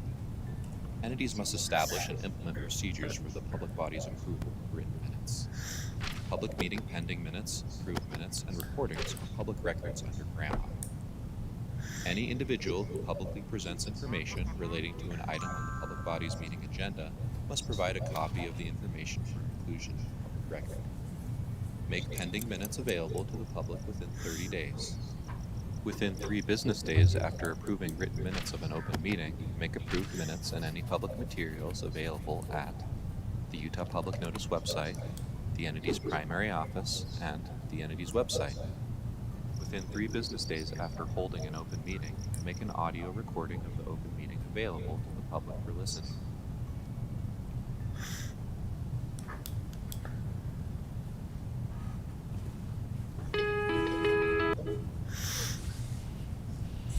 Okay, That's it. sweet. That was awesome. Where's the popcorn? Right? Next time. All right. Matt, you have number 10, Juneteenth discussion. So this has come back before the board a couple of times. And I was able to get some information on board docs, but I have an additional handout for you. With Thanks. additional information that I didn't have time to get uploaded. Thank you.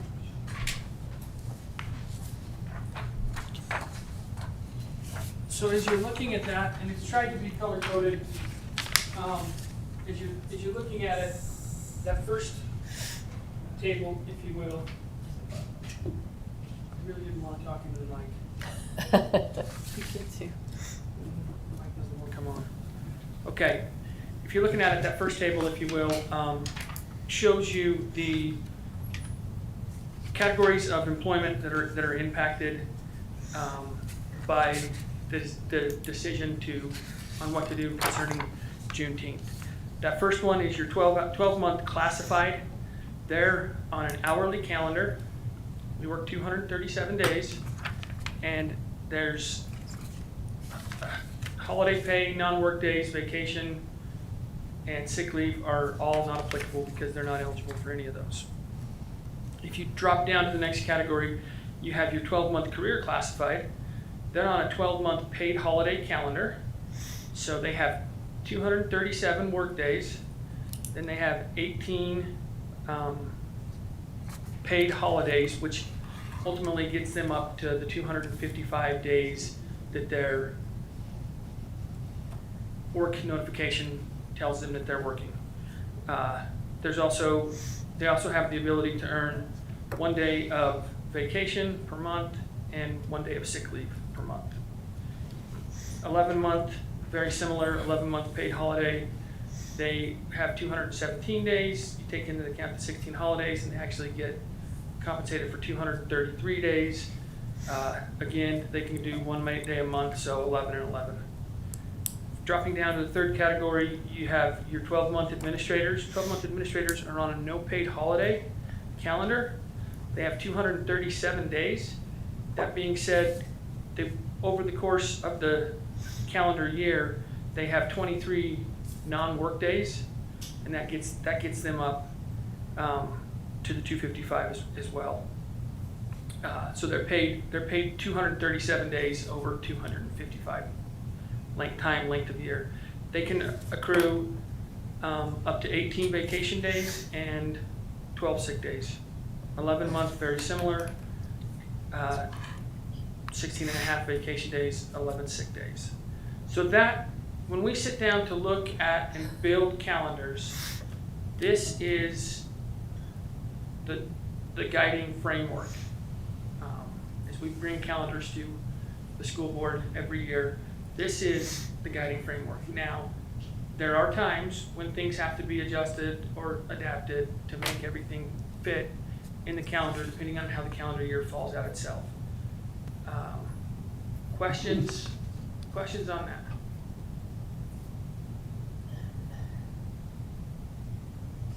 Okay.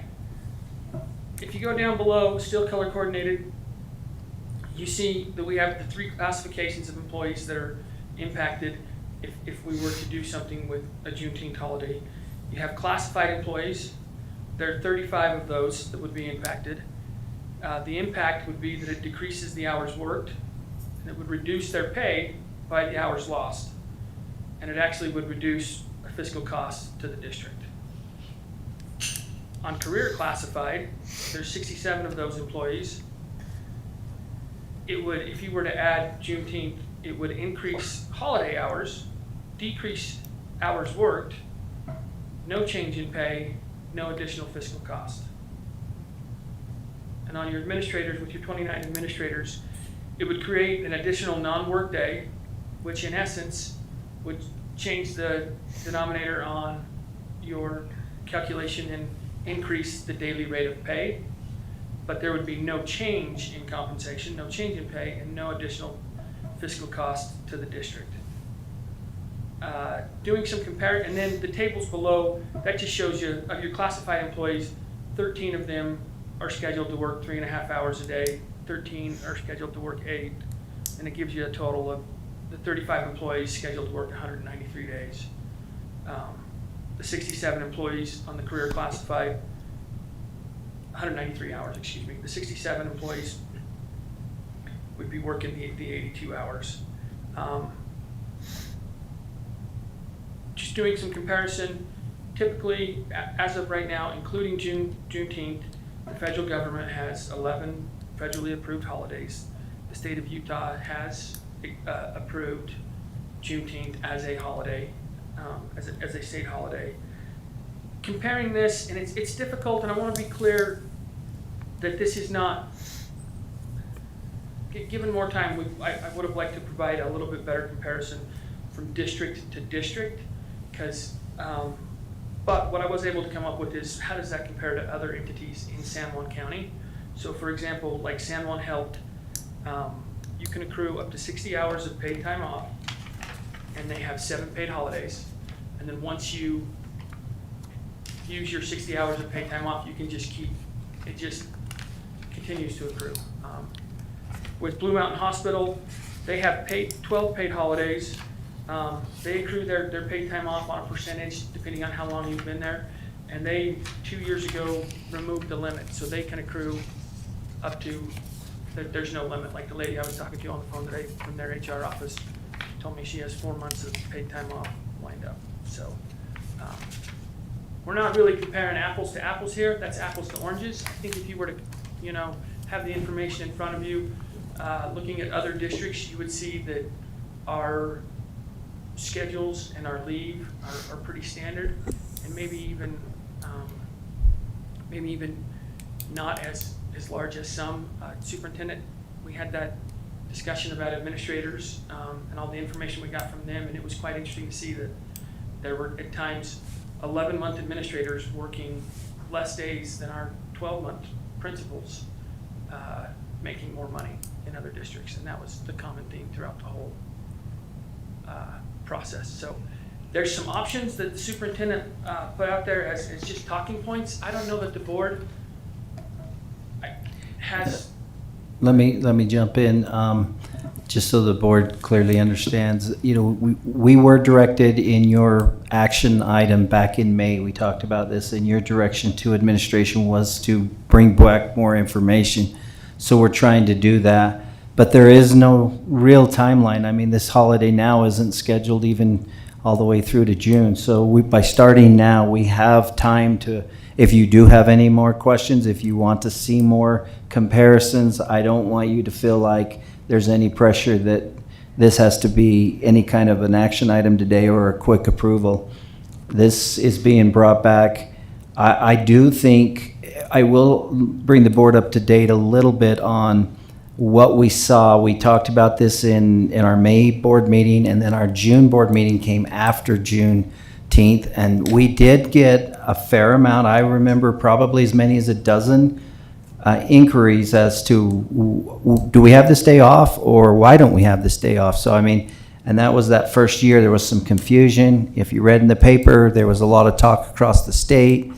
So I do think that at some point I would recommend the board just officially say how we are handling this, and if it could be anything from over here to over there. But I do think we need to be able to answer that question as to how we are approaching this holiday. And we actually have been asked by reporters. There's been press that's been very interested in how all districts are handling this, and other districts are interested in how other districts are handling this. So just don't feel any pressure, and if there's any more information needed, we're just trying to bring that information and provide to the board what you feel like you need.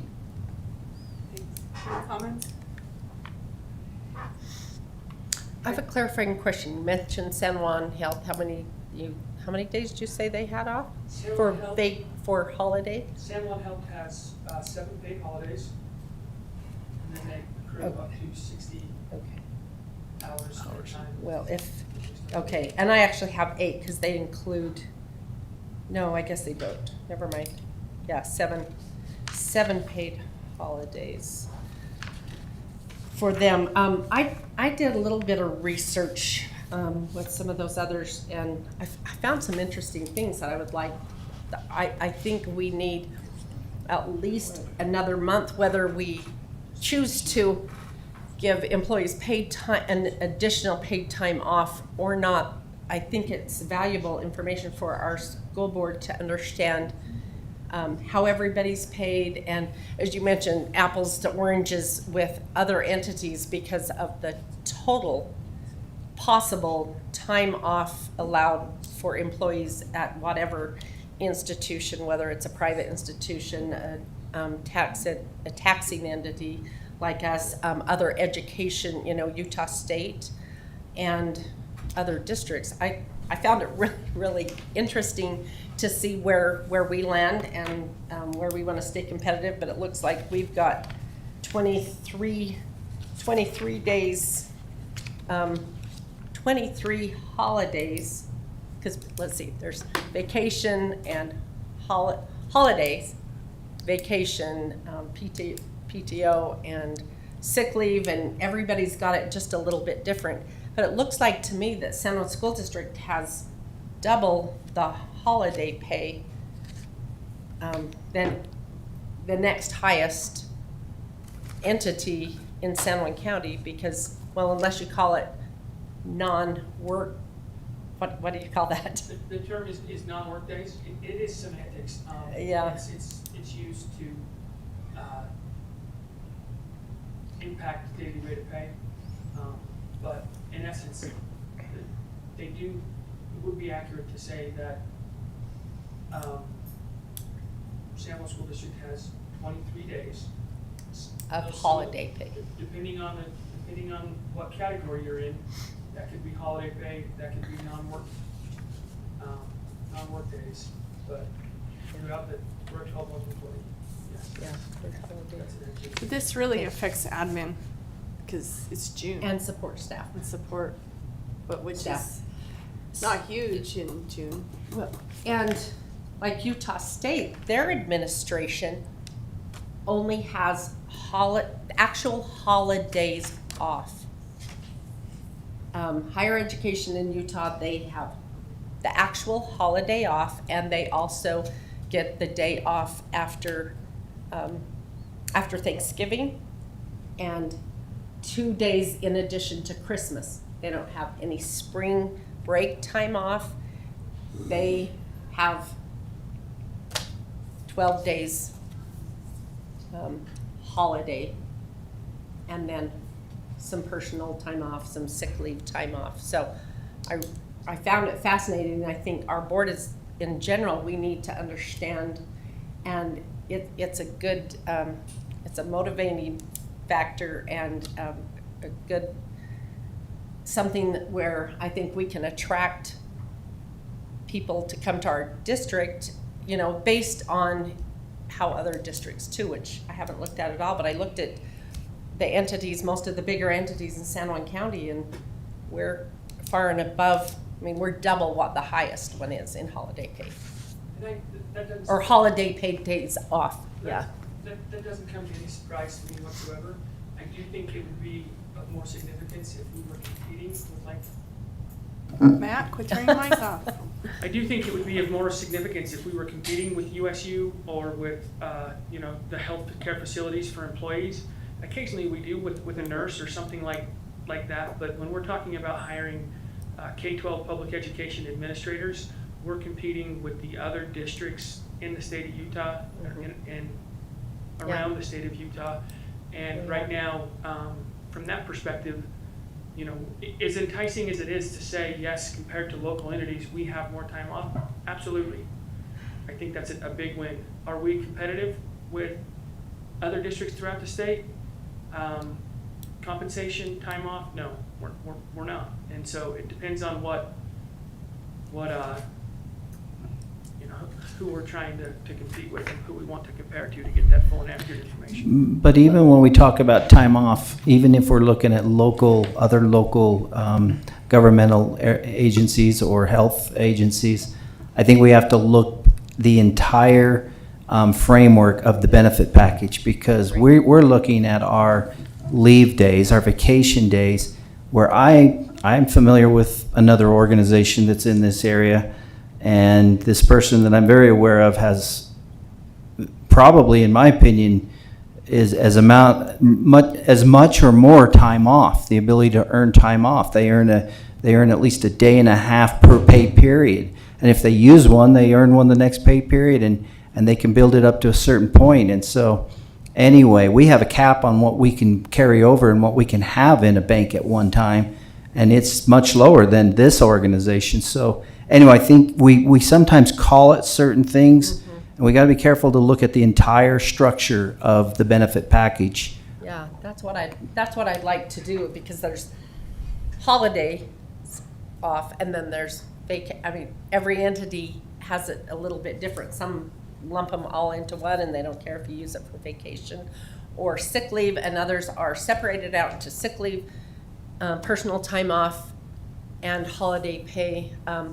Instructors at Utah State don't earn any, they don't have any personal time off. They don't accrue any throughout the year, because they have time between classes that are their natural days off. So anyway, yeah, there's lots of apples and oranges as far as comparisons. So it would be really an advantage to our school district to see how we line up to others. I know of people who have moved here, administrators who've left and have an increase. I know others who've left and taken a pay cut. And so a blanket statement that way, one way or another, is not accurate either, because we've had both. So I would like to see and then have our board, all of us, understand better exactly where we stand and then how other districts stand, because as you made a good point, we are competing against other districts. We compete within the county too with some of our jobs, but we do compete with the other districts. We want to attract good people. This microphone's gonna be deaf to me. Doesn't like my fingers. So, Tyrell, quick question. I know we just had training and I should know the answer. But we did ask for Matt to bring back more information, which he has. I don't have this on as an action item, but it is on the agenda, so we can't add it as an action item. Because they didn't say we couldn't. No. I would like to clarify that, because I watched that intently in that video. Yeah. And the video did not clearly say that, but it did say if you don't have an item on your agenda and you talk about it, you cannot take action on it. It did not say if you have an item on your agenda and you don't have it somewhere listed clearly as an action item, you can't take Oh, we're action talking- on it. So I don't know. Because if that's the can't case, take action. then I'm going to put this on as an action item at the end. Because I don't know how we I don't think we can. look that up in the break, will you, We'll Tyrell? do that, yes. Go ahead. One additional point, one of the bullet points that was on there was talking about possibly trading that holiday out for a different holiday to be less of an impact. The difficult thing there is you would, for all intents and purposes, have to trade that out for another holiday in the summer. If not, it would change the total Sure. calculations Dynamics. and make it impact a lot more Okay. people differently. So just keep that in mind if that's something you're considering. Okay. And thanks for bringing that information back. Appreciate Yes, thanks. it. Okay, we're going to go to spend plans. Yes, this is just really quick. These are all for a second viewing, so these could be approved. We didn't have any real questions from them last month, so I think we need to see if there are any. But I did want to point something out that visiting with board president, I made her aware of, and she thought that it was worth putting on our agenda and see if we wanted to continue this way. You will notice that down on the consent agenda, there is school land trust plan amendments and revised school spend plans. I found out that other districts are handling it that way. After they've seen them twice, rather than to go through, and maybe these are larger districts that have multiple schools, and rather than go for 12 or 14 of those, they put them on the consent agenda after they've viewed them for the amount of time that's required for public viewing, and they have no further questions about them. So they are on there both as an action item and as a consent agenda. If we approve the consent agenda with them included, then they would not need to be approved as its a second time as an action item. We'd just ignore that down below. And if we didn't like that format, we certainly don't have to follow it. That was just something to explore tonight and to talk about if we thought that would be more efficient. Okay. Thanks. You get to go over our the Utah Food Bank. All right, Discussion. we have some So, guests here I'm glad tonight. We you're welcome them. In our last board meeting, we did have a presentation by our Utah Food Bank director, and we talked about that and then down in the action item area, the board did give a direction to district administration to bring back a proposed site that would be recommended, or a recommended site if the board so chose to move forward. Under your executive area, you have a map of our Monument Valley School Land site. We tried to, as Tyrell and I talked, and we talked with others, we tried to look at a site that would not in any way compete for some of what we believe will be our future needs. We believe there's a real possibility of ball fields that could be in the near future needed. You know, you never could rule out the idea with growth of a third school in that area. Additional housing is a possibility. And so we looked for a site that we felt best didn't compete with those needs. We also looked for a site that we felt could be provided its own access. We are very worried presently about the congestion and the increased congestion that we're seeing even with the health facility and our school and our housing that turn into the TES area and the road that turns into the high school. And you know, even when we worked with USU on land, we felt that road congestion was a real issue, and they are providing their own access into the land that we're working with USU on. So we looked at the land as where could we select a place that would have the ability to have its own access in and out. And of course, we realized that's working with UDOT, but we wanted to make sure. So as we looked at it, we looked at this very corner road. It's out towards the main highway. And I have heard from you know, in some of our discussion, I think the comment has been made that road front property is to be really, you know, valued very, I don't know what the right word is there is, but is maybe even more ideal than the land that is not on the road front. But as we talked through that, we felt like really we are not a commercial organization. We're not putting up any type of businesses that would really benefit, but a food pantry may benefit from that type of exposure, and having the ability to have that exposure to the public. But in our case, we couldn't see that would play a big role.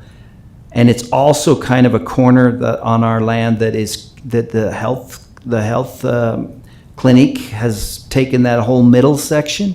And so it's kind of a corner that's pretty small, and we couldn't see it playing a tremendous role if we are identifying some land that possibly could be used. We have land in the back behind the clinic that could be for homes to be extended if we felt there. The land out in the middle between the two schools, some of that is used for our systems of, you know, our sewage systems and those, and some of that could possibly be used for ball fields if needed. We do have a ball field off to the below the football field.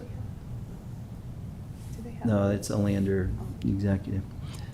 So anyway, that's would be our we bring the recommendation to the board that if you, to try to complete your expectation of us, that this is what we would recommend for a possible site if you so choose to move forward with the food pantry request. We do recommend it that would be under the stipulation that there be their own access into this site. They don't utilize the road that would go into TES. Now, I think I have visited with Jeanette, and there may be some talk of temporarily using it until, if UDOT requires a very, you know, long time frame to work with them and to get things established. Those are details that could be talked about further, but in the long-term sense, we would like to, it would be our recommendation that we not add further congestion to our road and that they would have their own access in and out. Comments from the board? So to clarify, for our needs for the school district, it's kind of not ever going to use that probably. If we were, you know, as we talked, if we felt like that was the least likely that we could utilize. Teacher housing right out there on the main street, we didn't see that as nearly as ideal as back behind the clinic and away from the main highway. Ball field, there wasn't enough area right there we'd probably need more area. And so anyway, some of the things we thought that would be in our most probable near future needs, that site did not compete with, at least is less than any other site.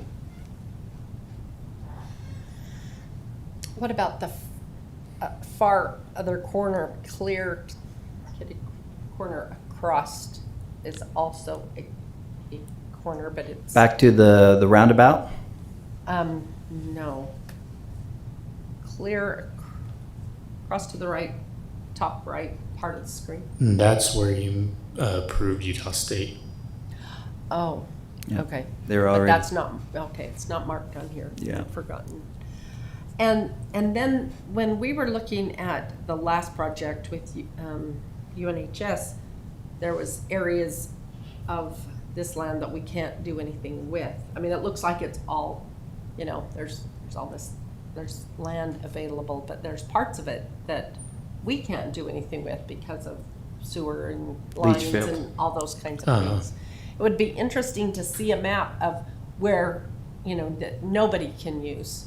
So we see what's really left for education. Because none of those areas are marked. But I thought you looked into that.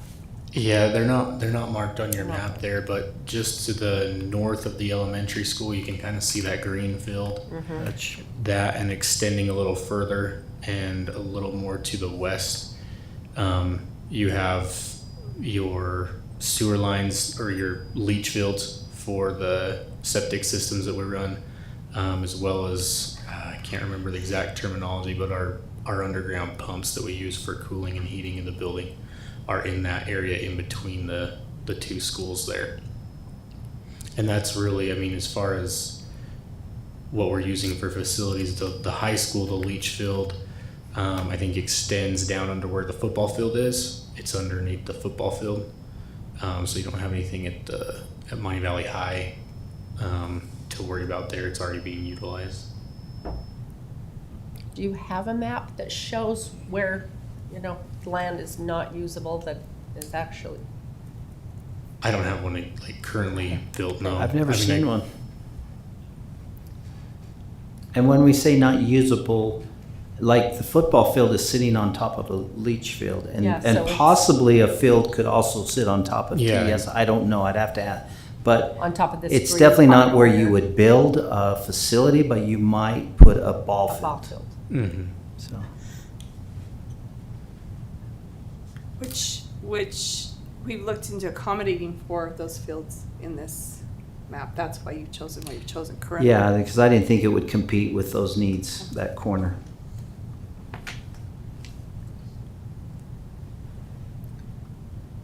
I guess we don't have Nelson at all, do we? We do not. He's not. Do we have anybody that he represents the Navajo Mountain area, or Monument Valley area? And then do we have anybody else that would be from the chapter, anybody online with us? Now, this map is under executive, so knowing that it may or may not want to be public right out there, but the topic of the food pantry has been very public, and we have received requests and supports and even resolutions from the chapter asking us to support this movement. So we have heard voices from Right, in the Aljedo. I'm just wondering, as we move through this process, if we still have people with us that are So moving.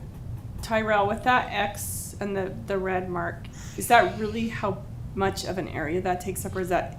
That's an estimate. I put that on there. I was going to so- say, is that a You little were, bit exaggerated? the request, I think, was for 3/4 of an acre. That's 3/4 of right. an acre. And we would have to definitely survey exactly what came out to 3/4. That's, Right. And that that's might be even exaggerated. large. Parking and Yeah, gonna that's say just showing parking the and area, everything. the Yeah, general Okay. area. general not area, but we would, exact. Okay. Yeah. And I think that this is a good idea too. It's for the people in the area, and it's much needed for that area as well. And I'm sure there's like the chapter resolution that's all for it, and I wouldn't see a problem with that. So, Jeanette, you guys have talked about the UDOT, correct? You Just- both, yes, come up. Thank you. You guys have spoke about the UDOT, just, correct? yeah, just briefly, we've talked about it. So We- we spoke briefly and talked about the. We use that Why don't you use the microphone for the mic, and audience, then you'll- sorry. That Utah State had with having to create access for themselves, knowing that UDOT is, making that possible. So I've reached out to UDOT, but until I know Sure. where the property is, UDOT can't help me decide what it is or how it's accessed. What we had agreed to do in the conversation we had is we understand that expense and we're willing to take that on to make that happen. Okay. I just can't move forward, and I don't know for sure what kind of a timeline UDOT has for Sure. scheduling. So I'm kind of caught back to the time is of the essence scenario for us. Okay. So this is on, board, do we have any more comments? This is on as an action item, I believe. Yes. So, and that's kind of, unless, I think we've gotten the information that we need. So we'll pull that up as an action item today. So tell me what that timeline looks like. So is that a month? That I don't, so as I put that out as an action item, so we will make a motion to whether to move forward with what's under our executive, Okay. and then we would take a vote on that today. And then Okay. at Later in the that meeting. point, that would be to proceed forward, if Okay. it was passed. Okay, so then there So- are things like the survey that you referred to. My next question is there how do you appraise that? How do you determine the value or the price of that? That's these What- two. Okay, so that I'm not delegation, sure on that that's one. fine. I enjoyed that. That was perfect right there. So I'm just trying to report back to my board the kinds of things that would have to happen now, next steps. So what it would be is whether we approve it. I mean, of course, that's what it hinges on right now, is the approval of Right. whether we proceed forward, and then after that, it's details, which you'd Okay. have to work with admin, so. Okay. So my next point of contact after this would be with you, Ron? Yep, I Is that can how reach that out works? to you. Okay.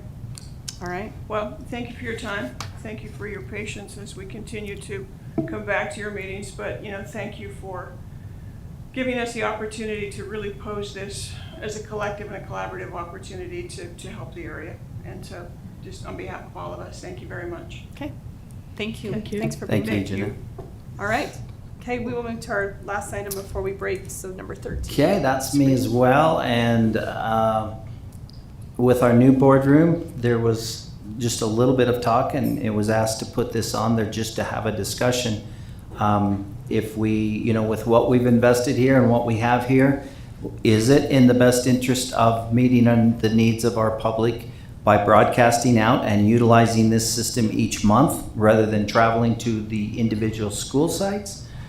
Or is it better to still maintain our traveling to the individual school sites? I threw out some data that I thought you might at least want to know.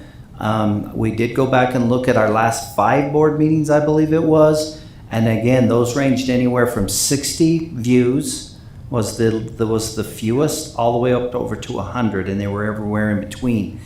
So, that's of course during pandemic time, but be aware that you have a pre-pandemic memory probably of what we've seen in our board meetings as we've traveled around. So I just leave that up to the board to decide with what we have in place here, how we best serve our public. And I'm good either way. I'm not trying to, just saying that, so. Any feedback from the board members? It's interesting. You got to thought use that your I- mic. Sorry, it's Interesting new. You need to use it. thought of starting the practice of staying here, but with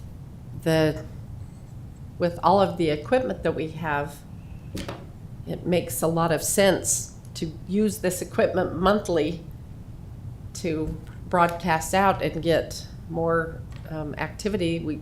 I don't know. I like the idea. And to note another thing, years ago, when we traveled to the schools, we were also meeting earlier in the day, which I still think we made the right move to meet in the evening. We were the only school district in the state for years that was meeting during the day, and we didn't have hardly any participation for years and years and years because people couldn't participate. They were working. Our own employees, San Juan School District, teachers couldn't participate. They were in their classrooms, and so we eventually changed to a later time. But when we were visiting the schools in those earlier times, we could see what was going on in the classrooms and at the school and eat school lunch there. But now that we meet later, and again, I still think that's the best thing to do, is to meet and let the public participate. School's not in session, and we don't get to experience, okay, what's lunch like? We don't see kids in classrooms. We don't have that opportunity as we're going from when we're traveling to the other schools anyway. So anyway, I like the idea of doing it here every month with this equipment. Steve, Lucille, any comments? I like the fact that we go out and reach out to the communities that we serve out there. Do you, okay, this is just a quick question. Do you feel that they are able to hear the board meeting as well? I mean, we just don't have the attendance, I guess is kind of why it was brought up. The attendance, or do you feel like us being online, they have a little bit better access?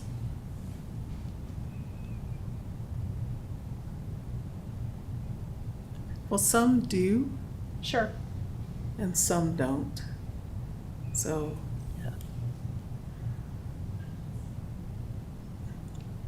you know, maybe we can ask the parents.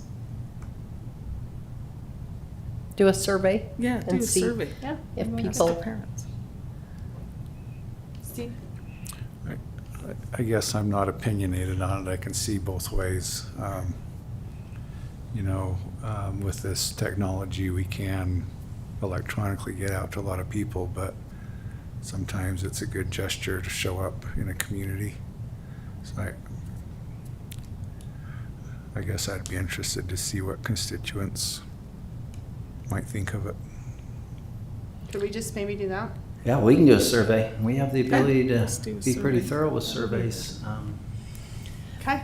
and then, you know, if we continue to rotate once the school year starts and we go, I mean, we could also evaluate this next year to see how many people actually come to the meetings. In the past, we're lucky to have a handful. Yeah, due to And, the and so we pandemic. could, you know, if we We're decide to go back into the, you know, go into the communities again since COVID, because we haven't been there, they haven't wanted us there. But we can evaluate the next year if we do it to see how many people are really showing up. Because survey is one thing, by people saying, yeah, we want you to come. But then if they don't show up and meet us, then we're still not meeting the needs of what we, you know, set out to do. So Sure. I would say we could do a survey, and we would want to evaluate as well. So Aaron, what's our viewership? I just pulled that up. How many followers do we have, Aaron? Well, right now at the views, we've had 31 people start the stream Uh-huh. while we've been live. And then we have, depending on the time of the viewership, it goes between about 7 and 15. We've had 31 people started. And granted, And it we is, board them. school has not started yet, and that makes a little bit of a difference, but, But you guys are captivating. Yeah. all right. Obviously Okay. not. Well, then Well, let's just let me do just that. make sure, so unless a motion is passed, our board meeting agenda, our schedule is set. So we're planning on being in MES Monticello next board meeting, and we'll just make plans to do that. In the meantime, we'll probably be able to do a survey, and we can bring more information. And if you'd like, this can be back on the agenda to maybe look and see what our survey's telling us. And we can go from there. But I just want to make sure that we'll stay with the schedule unless there's some kind of an action to change it, so. So do you want to try and get that survey out before the next board meeting with the results, so we know that, or? I was Do you wanna thinking we wait, or would. do We you guys can have a just wanna go survey on out with it? pretty quick with Yeah, what pretty quick. Qualtrics and all of that. Now we have the ability. And maybe the survey should say, will you come in person to the board meeting? Or do you choose to connect electronically? Give them that choice instead of, do you think the board should come to your community, or do you think the board should do electronically? Let's see Would you what be their more plans willing? are. Will you come to the board meeting, or will you Okay. connect How do you prefer electronically? to? Or not, or will you not participate? Do you not plan to attend? Either way. Yeah. Is that, I mean, sometimes surveys, I fill out surveys that I think, what's the point of this, the questions, and I know it's, you know, I don't have a better idea sometimes, but the way the survey's done, sometimes people like, I don't know, you know, none of those are my choice kind of So thing. simple, 3 questions, we're done. I will keep it simple. All right. We'll look at, try to get those worded so Okay. that they So it's give us the relevant. information we want to receive. Okay. All right, we are done until 6. Thank you. So we do have a recognition tonight, our Sweet Job Award, so we are going to turn the time over to Steve to give that, if you will.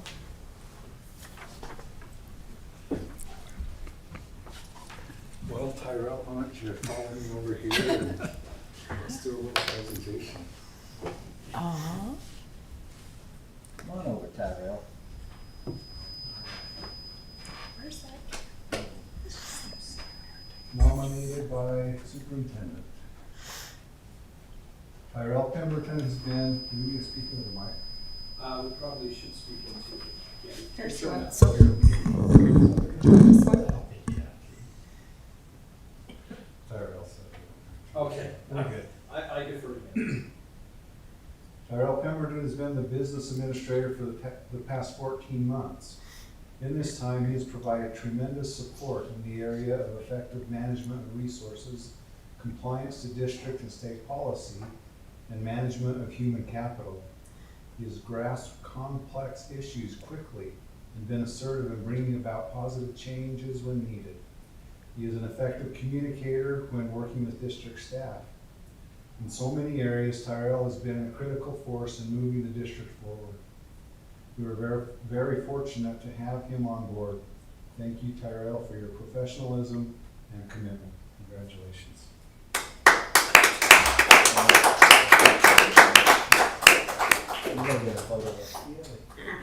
I do. Yes. We'll be throwing out our newsletter here pretty quick.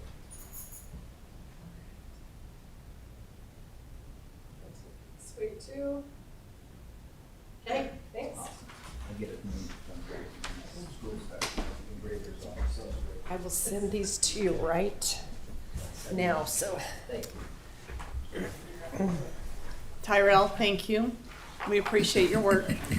And it's kind of fun to I have an additional request. No! Trying to get a whole crew From Lucille? Yeah, to sit out on the brand new boardroom. so I can show boo. Everybody smile. Maybe You have a wide angle. Thank you. All right, do we have any citizen comments, Erin, that have come through? No. Okay. All right. And neither of you want to make a citizen comment? Okay. And we do not have any closed sessions, so we'll move to our consent agenda. So I need a motion to approve our consent agenda. I move to approve the consent agenda. Do I have a second? Thanks, Cody, second. Okay. Any discussion? All in favor? Aye. Okay. So let's not worry about the We won't. trust line. Okay, so possible action items. So we do not have anything for number 1, so we're gonna move to number 2, the Utah Food Bank request. So that motion is up to proceed forward with them, allowing them to work with the superintendent on that parcel of land. So do I have a motion for that? I move to authorize administration to proceed in negotiations with Utah Food Bank for a parcel of land in Monument Valley. Okay, motion by Steve, do I have a second? I second, so Cody second. Okay, any discussion? I have a question. Sure. So, does this, for clarification, does this just allow us to move forward to see if we will continue? Or it's a, like, they will make a decision and it will never come back to us again? We won't approve a final, because there's gonna be a price involved? Well, yes, that will, that will. We'd have to come back with a price. But the motion is to basically move forward as if Yeah, we're that's my transacting. question. Yes. But it will come back to the board for a final approval if I understand it right, Yeah, correct? Yes. Correct? yeah, we're not approving Okay. any contractor. Yeah, all, Yeah, all okay. final All right. contractual Okay. agreement So would be. each step will come forward. Okay. All in favor? Aye. Okay. The San Juan School District 22-23 Early Learning Plan, and there is a time limit on this. Yeah, that one, I believe so. We'd like to approve that. Okay. I move to approve the San Juan School District 2022-2023 Early Learning Plan. Okay, motion by Mary. Second. Any discussion? Okay, all in favor? Aye. Okay, number 4, capital plan next steps. This would be approval to go ahead with the transportation department. Tyrell, do you have some more words to fill in with that? Okay, I'll just allow the motion. I will make a motion that we wait to move forward on the transportation until we have more information about how it will affect our improvements with Blanding Elementary, or rebuild of Blanding Elementary based on what you find out from the state and the $50 million that's optional. I shouldn't have started a motion. Okay. so- However, let me withdraw, because if we need to proceed. Well, no, wait, you've got to finish Okay. the motion and we got to have a second and then we can, I'm just gonna withdraw my discuss. motion. okay. Because when we have a topic, we can discuss a topic, it doesn't have to be a motion. So my question is, it sounded like we really need to move forward with part of the transportation project, that's something we should, but that's a smaller amount than that total project. That's the first time that's been brought up to us.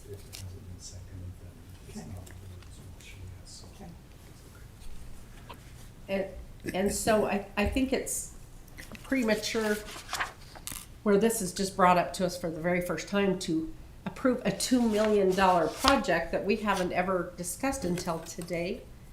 That smaller part of it, that sounds like it is maybe past time to start on. I would be in favor of approving that, but not the $2 million project, $2 million project, just like Okay. that, the first time we hear about it. So what I'll do is I will put that out there again as a motion to see what the board wants to do. So we have a motion for anything with capital plan next steps. Does anybody want to make a motion? If not, we'll bring it to next. Can I throw something out to think about for next meeting? That bid for, the process of maybe going through a bid and having an architectural firm come in and look over Blanding Elementary at the tune of around $75,000 is what we're getting as an estimate. Would the board be interested in that or not? I would love for the board to think about that and discuss that in our next meeting, because if we're ever going to readdress whether we'd want to remodel BES or whether we're definitely rebuilding BES brand new. Anyway, if we know what we're doing, then maybe we don't need to do that. But in our discussion, that has come back and forth at us, that we're thinking, well, if we're putting, if we're going through our secondary schools and remodeling those, is it a possibility or not to do something like that at BES? So just be thinking about that. So my question is with a lot of unanswered things, do we really even need a motion? Why don't we we're requesting more information for you with the transportation that you could provide us by next month, correct? Mm-hmm.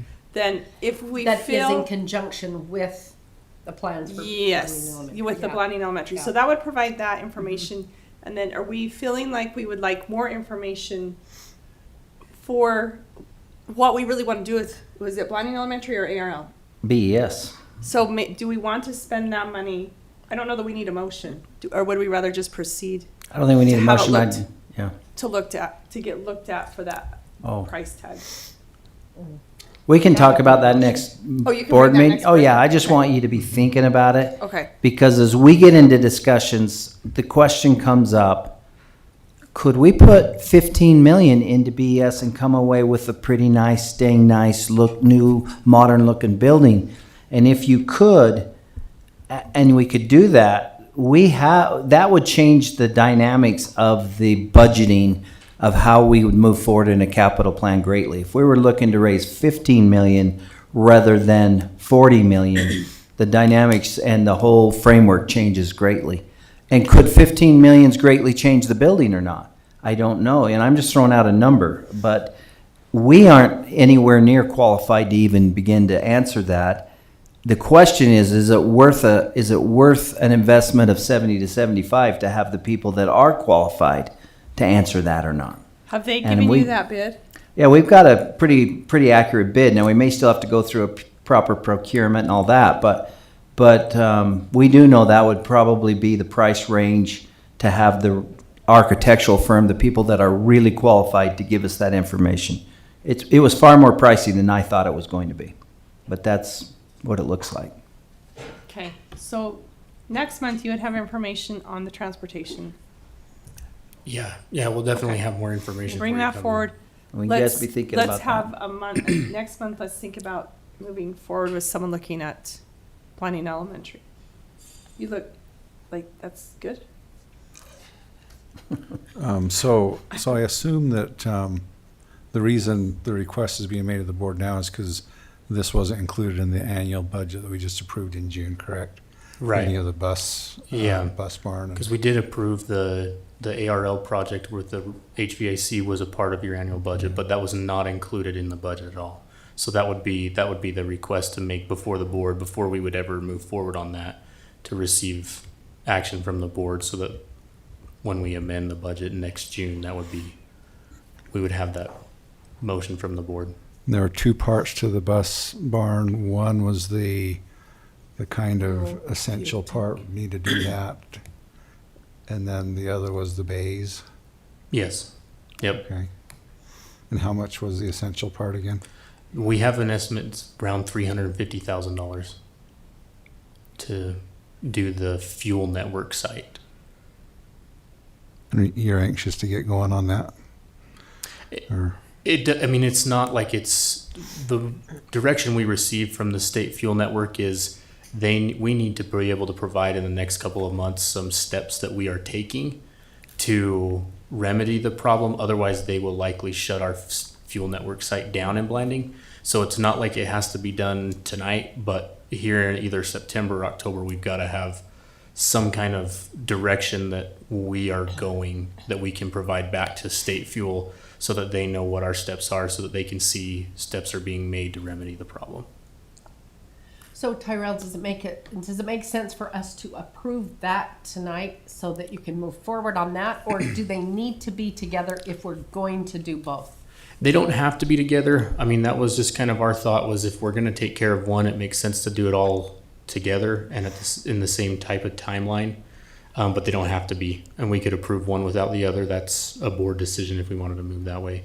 But Okay, well, I move to approve replacing our fuel, what's it called, fuel network site. network site for the district for $350,000. Second. Go ahead. Okay, any more discussion? Okay, all in favor? Aye. Okay. All right, number 5 is the travel reimbursement. That's the transportation with keeping up with the 75% with the IRS rate. So whoever wants to make that motion? I move to establish a mileage reimbursement rate of 75% of the IRS standard mileage rate. Effective at the time the IRS standard mileage rate changes perpetually. If that makes sense. I second the motion. Okay, any discussion? Okay, all in favor? Aye. Okay, number 6, the joint facility use agreement with Monticello City and San Juan School District.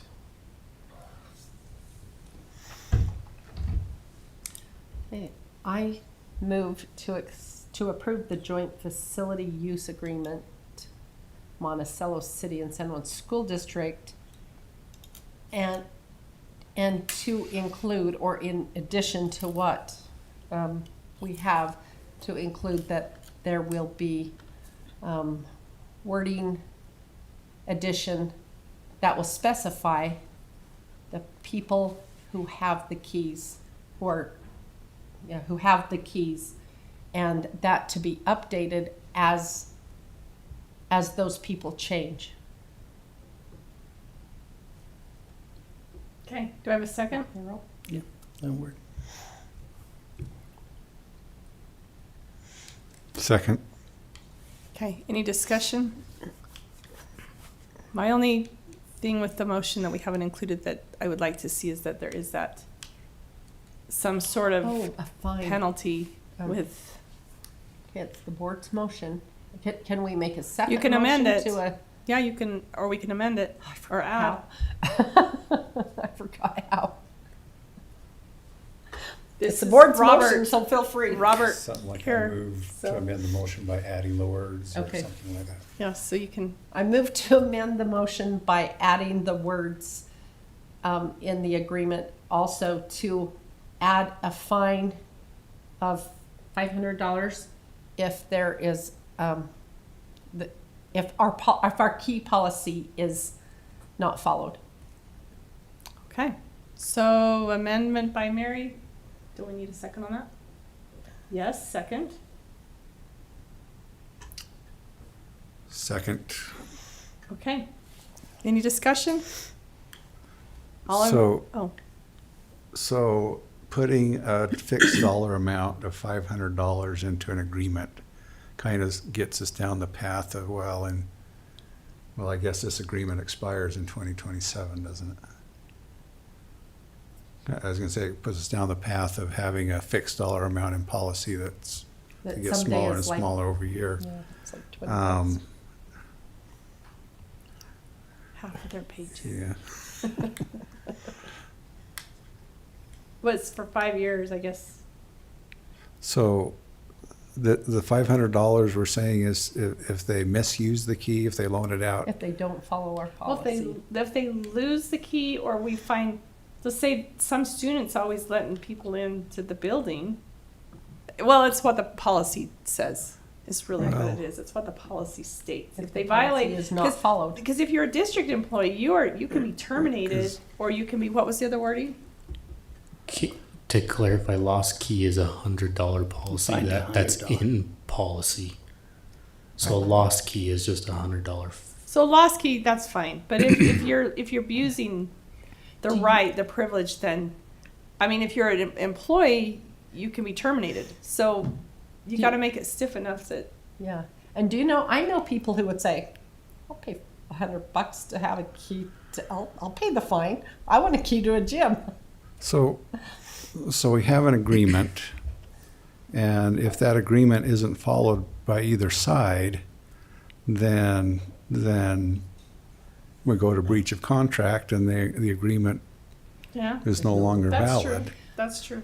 See, on And so I our don't- end, I don't we know use that- outdoor facilities. We don't have any of their keys. They're all outdoor facilities. They're facilities that anybody can go use anytime they want to anyway, without making any arrangements unless there's something that city has. Well, let's just Schedule do them. that. Let's just say, I mean, that's really what it is. Any violation of the key policy is a breach of contract. And that's written in And, there. and yeah, and if it's already in there, then we already know what it is. So we're good. It breach, yeah, you're right. It violates the whole contract and it's null and void. So sounds good to me. Let's take a vote. You ready? To vote on the amendment? Yeah. So all in favor? The amendment includes the $500, Yeah. right? We didn't. So we're only voting on the amendment. So all in favor of the amendment, or where am I at? All in favor of the amendment, say aye. Aye. Those opposed? Nay. Nay. Okay. I thought it gave it some teeth. But- thought it Well, gives them now a we've got to reason vote to on want to the, follow it. but now we've got to vote on the Oh. motion. So all in favor of the motion, say aye. Aye. Aye. Whew, that was hard. Okay. let's see, we are to spend time, we've already done that in the consent Yep. agenda. Okay, number 9 is policy 5310. Number 8, did we? No, want- we're just, that's coming back Yep. after the survey. Yep, that's right.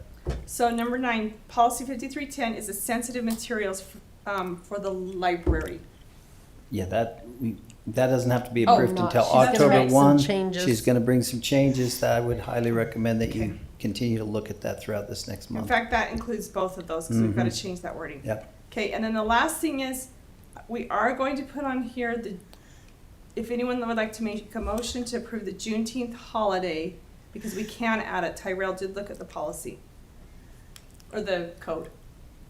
Just says it has to be an agenda item, right? Yeah, they can't, a public body may not take final action on a topic that is not in the open meeting unless the topic is listed under an agenda item that has been public, And I that public think the notice has reason been is, given. the reason I think that, Board, is we are one of the few that I've ever seen agendas that pull the action items out separate.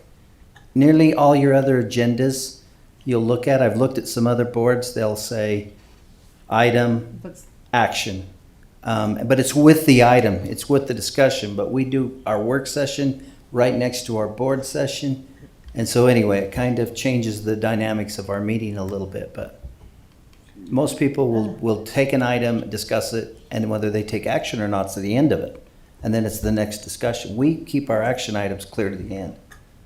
But if it's on our agenda, even that video, I watched that very intently, said if you can't take action unless it's on your agenda as an agenda item. And I'm thinking, well, ours all are. An Anyway, agenda under an action topic. didn't add that. Just So- said it has to be an agenda item. You says you can't take action. You can actually talk about something that's not on your agenda, but you can't take action on it. But if it's on your agenda, you can take action on it. Okay, so the motion is to approve the Juneteenth holiday. Do I have a motion?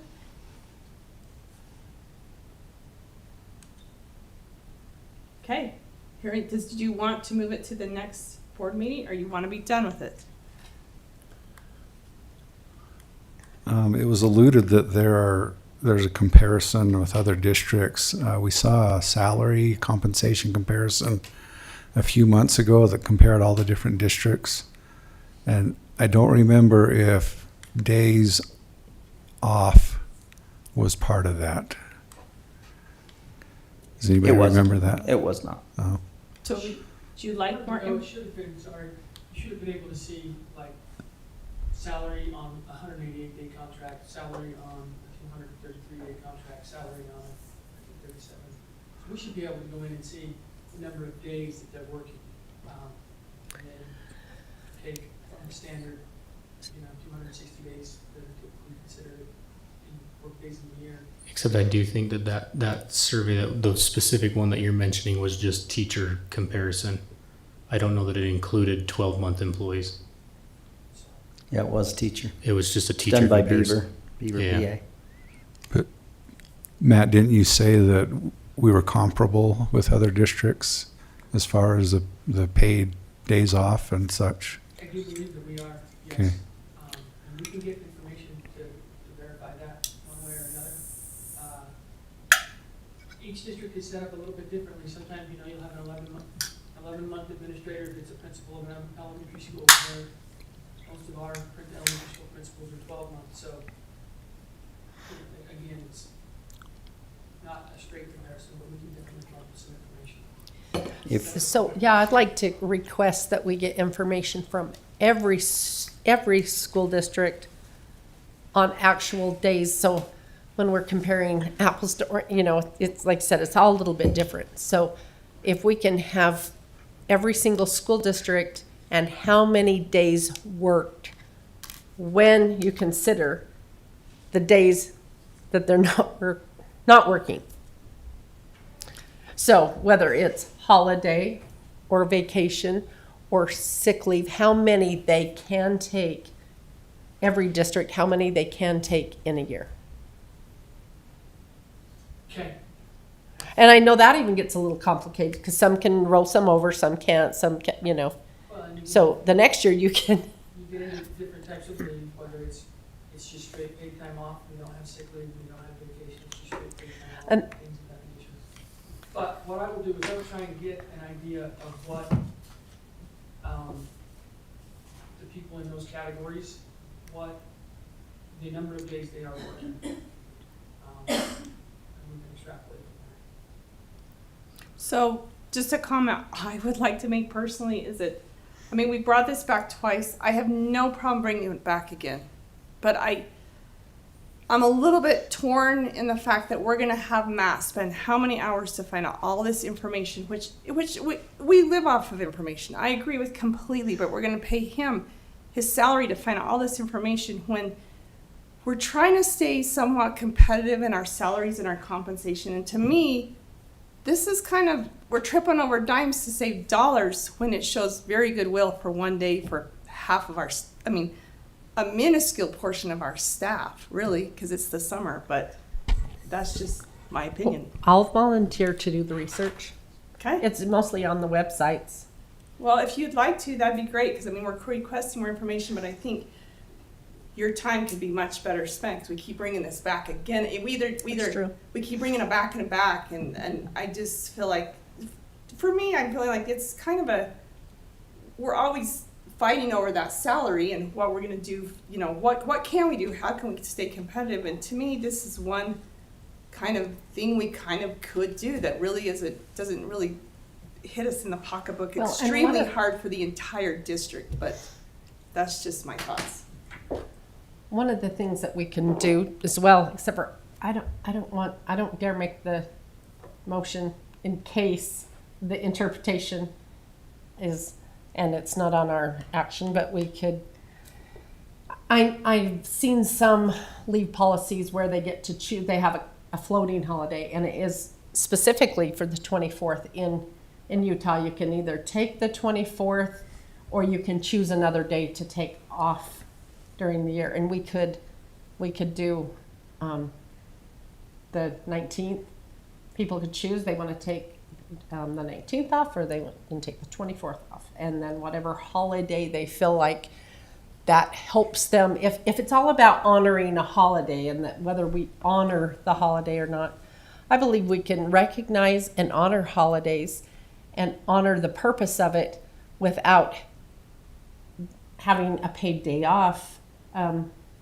There's lots of ways to honor holidays. You don't have to, be off necessarily, but if that's an important day for people, then we could do one of those two things and let people choose which day they'd like to take off as well. So could be an option. Okay, let's go to information items. Can I ask a quick clarification Sure. question? This is, I apologize, but for our item that when we discussed in the agenda over policy 8220, the key revision, Yes. I'll apologize, it's not listed as an action item. Oh, And I'll put that on too. I'm wondering if we shouldn't Yes. make that revision so that when we do Okay. sign the Then it's agreement, cleaner. Okay. we're not in violation of Okay. that do I policy. So I need a motion Did I make? for San Juan School District Policy 8220 key revision. Do we have a motion for that? Is that what you're asking? That's what you're saying. It's not on. Yeah, it's not on as an it's action not item. listed as an action item. It's tied to that joint facility use agreement. Monticello City and San Juan School District is the reason for the revision. Okay. Yeah, I it's get it. just adding that one portion of the sentence on number 5 in 8220.6. I move to approve the proposed changes of policy 8220 Mhm. regarding distribution of keys. Do I have a second? Second. But it's not on there. No. Okay, I'm any not gonna vote. discussion? It is an agenda item, it's not an action. It wasn't listed under the action. Okay, all in favor? Aye. Did you say aye? No, I'm Oh. not going to vote because Oh, You're gonna I abstain? still Okay. wonder. I mean, You don't need to. It's passed. It's passed, Thanks, yeah. Ariel. Okay, action items. Information items. So we have board meeting Information. in September 14th. I think I may have said MES, but it is scheduled at MHS. So just be aware that on September 14th, we'll plan on that. And then I want to remind you about August 15th, this Monday, we're having a San Juan School District Team Staff Day here at San Juan High. We are bringing nearly all employees that are working that day. There'll be some exceptions to this, but most of them will be at San Juan High on Monday. We have a great day planned. A lot of it will be, we'll have a couple of speakers. Our DLT, our district leadership team, will be providing some information. And the schools have been preparing since April their highest priorities to really focus in and to help them make those next steps in their most critical areas. So they have been working with their school level leadership team, and they've been preparing for months for about 3 hours for them to work and to make those next steps, build around some other things. Our two themes for the day are going to be that we are one team, one goal. I stress often that we are one team. We are a district. We do have 12 schools, but we are one team. And the more that we work together and collaborate and help one another, the stronger we are. And the other theme will be the work that we do is of the highest importance. It literally saves lives and changes lives. And those will be the two themes that'll be coming out through the entire day. So I'm excited about that. If some of you that remember a few years ago, we used to have an opening institute. It's very similar to that. And so we haven't done that in a long time, but we are going to try this year and come back together. And then our first day of school is August 18th, Thursday. And plans are busily being made for quite a while now. We're excited about that day. And even over at ARL, we believe we're going to be ready to get students in all of our schools. ARL's had a very busy summer with its remodel, but we believe we're going to make it. So we're excited about bringing our students back on Thursday, the 18th. Okay, thanks. We're adjourned.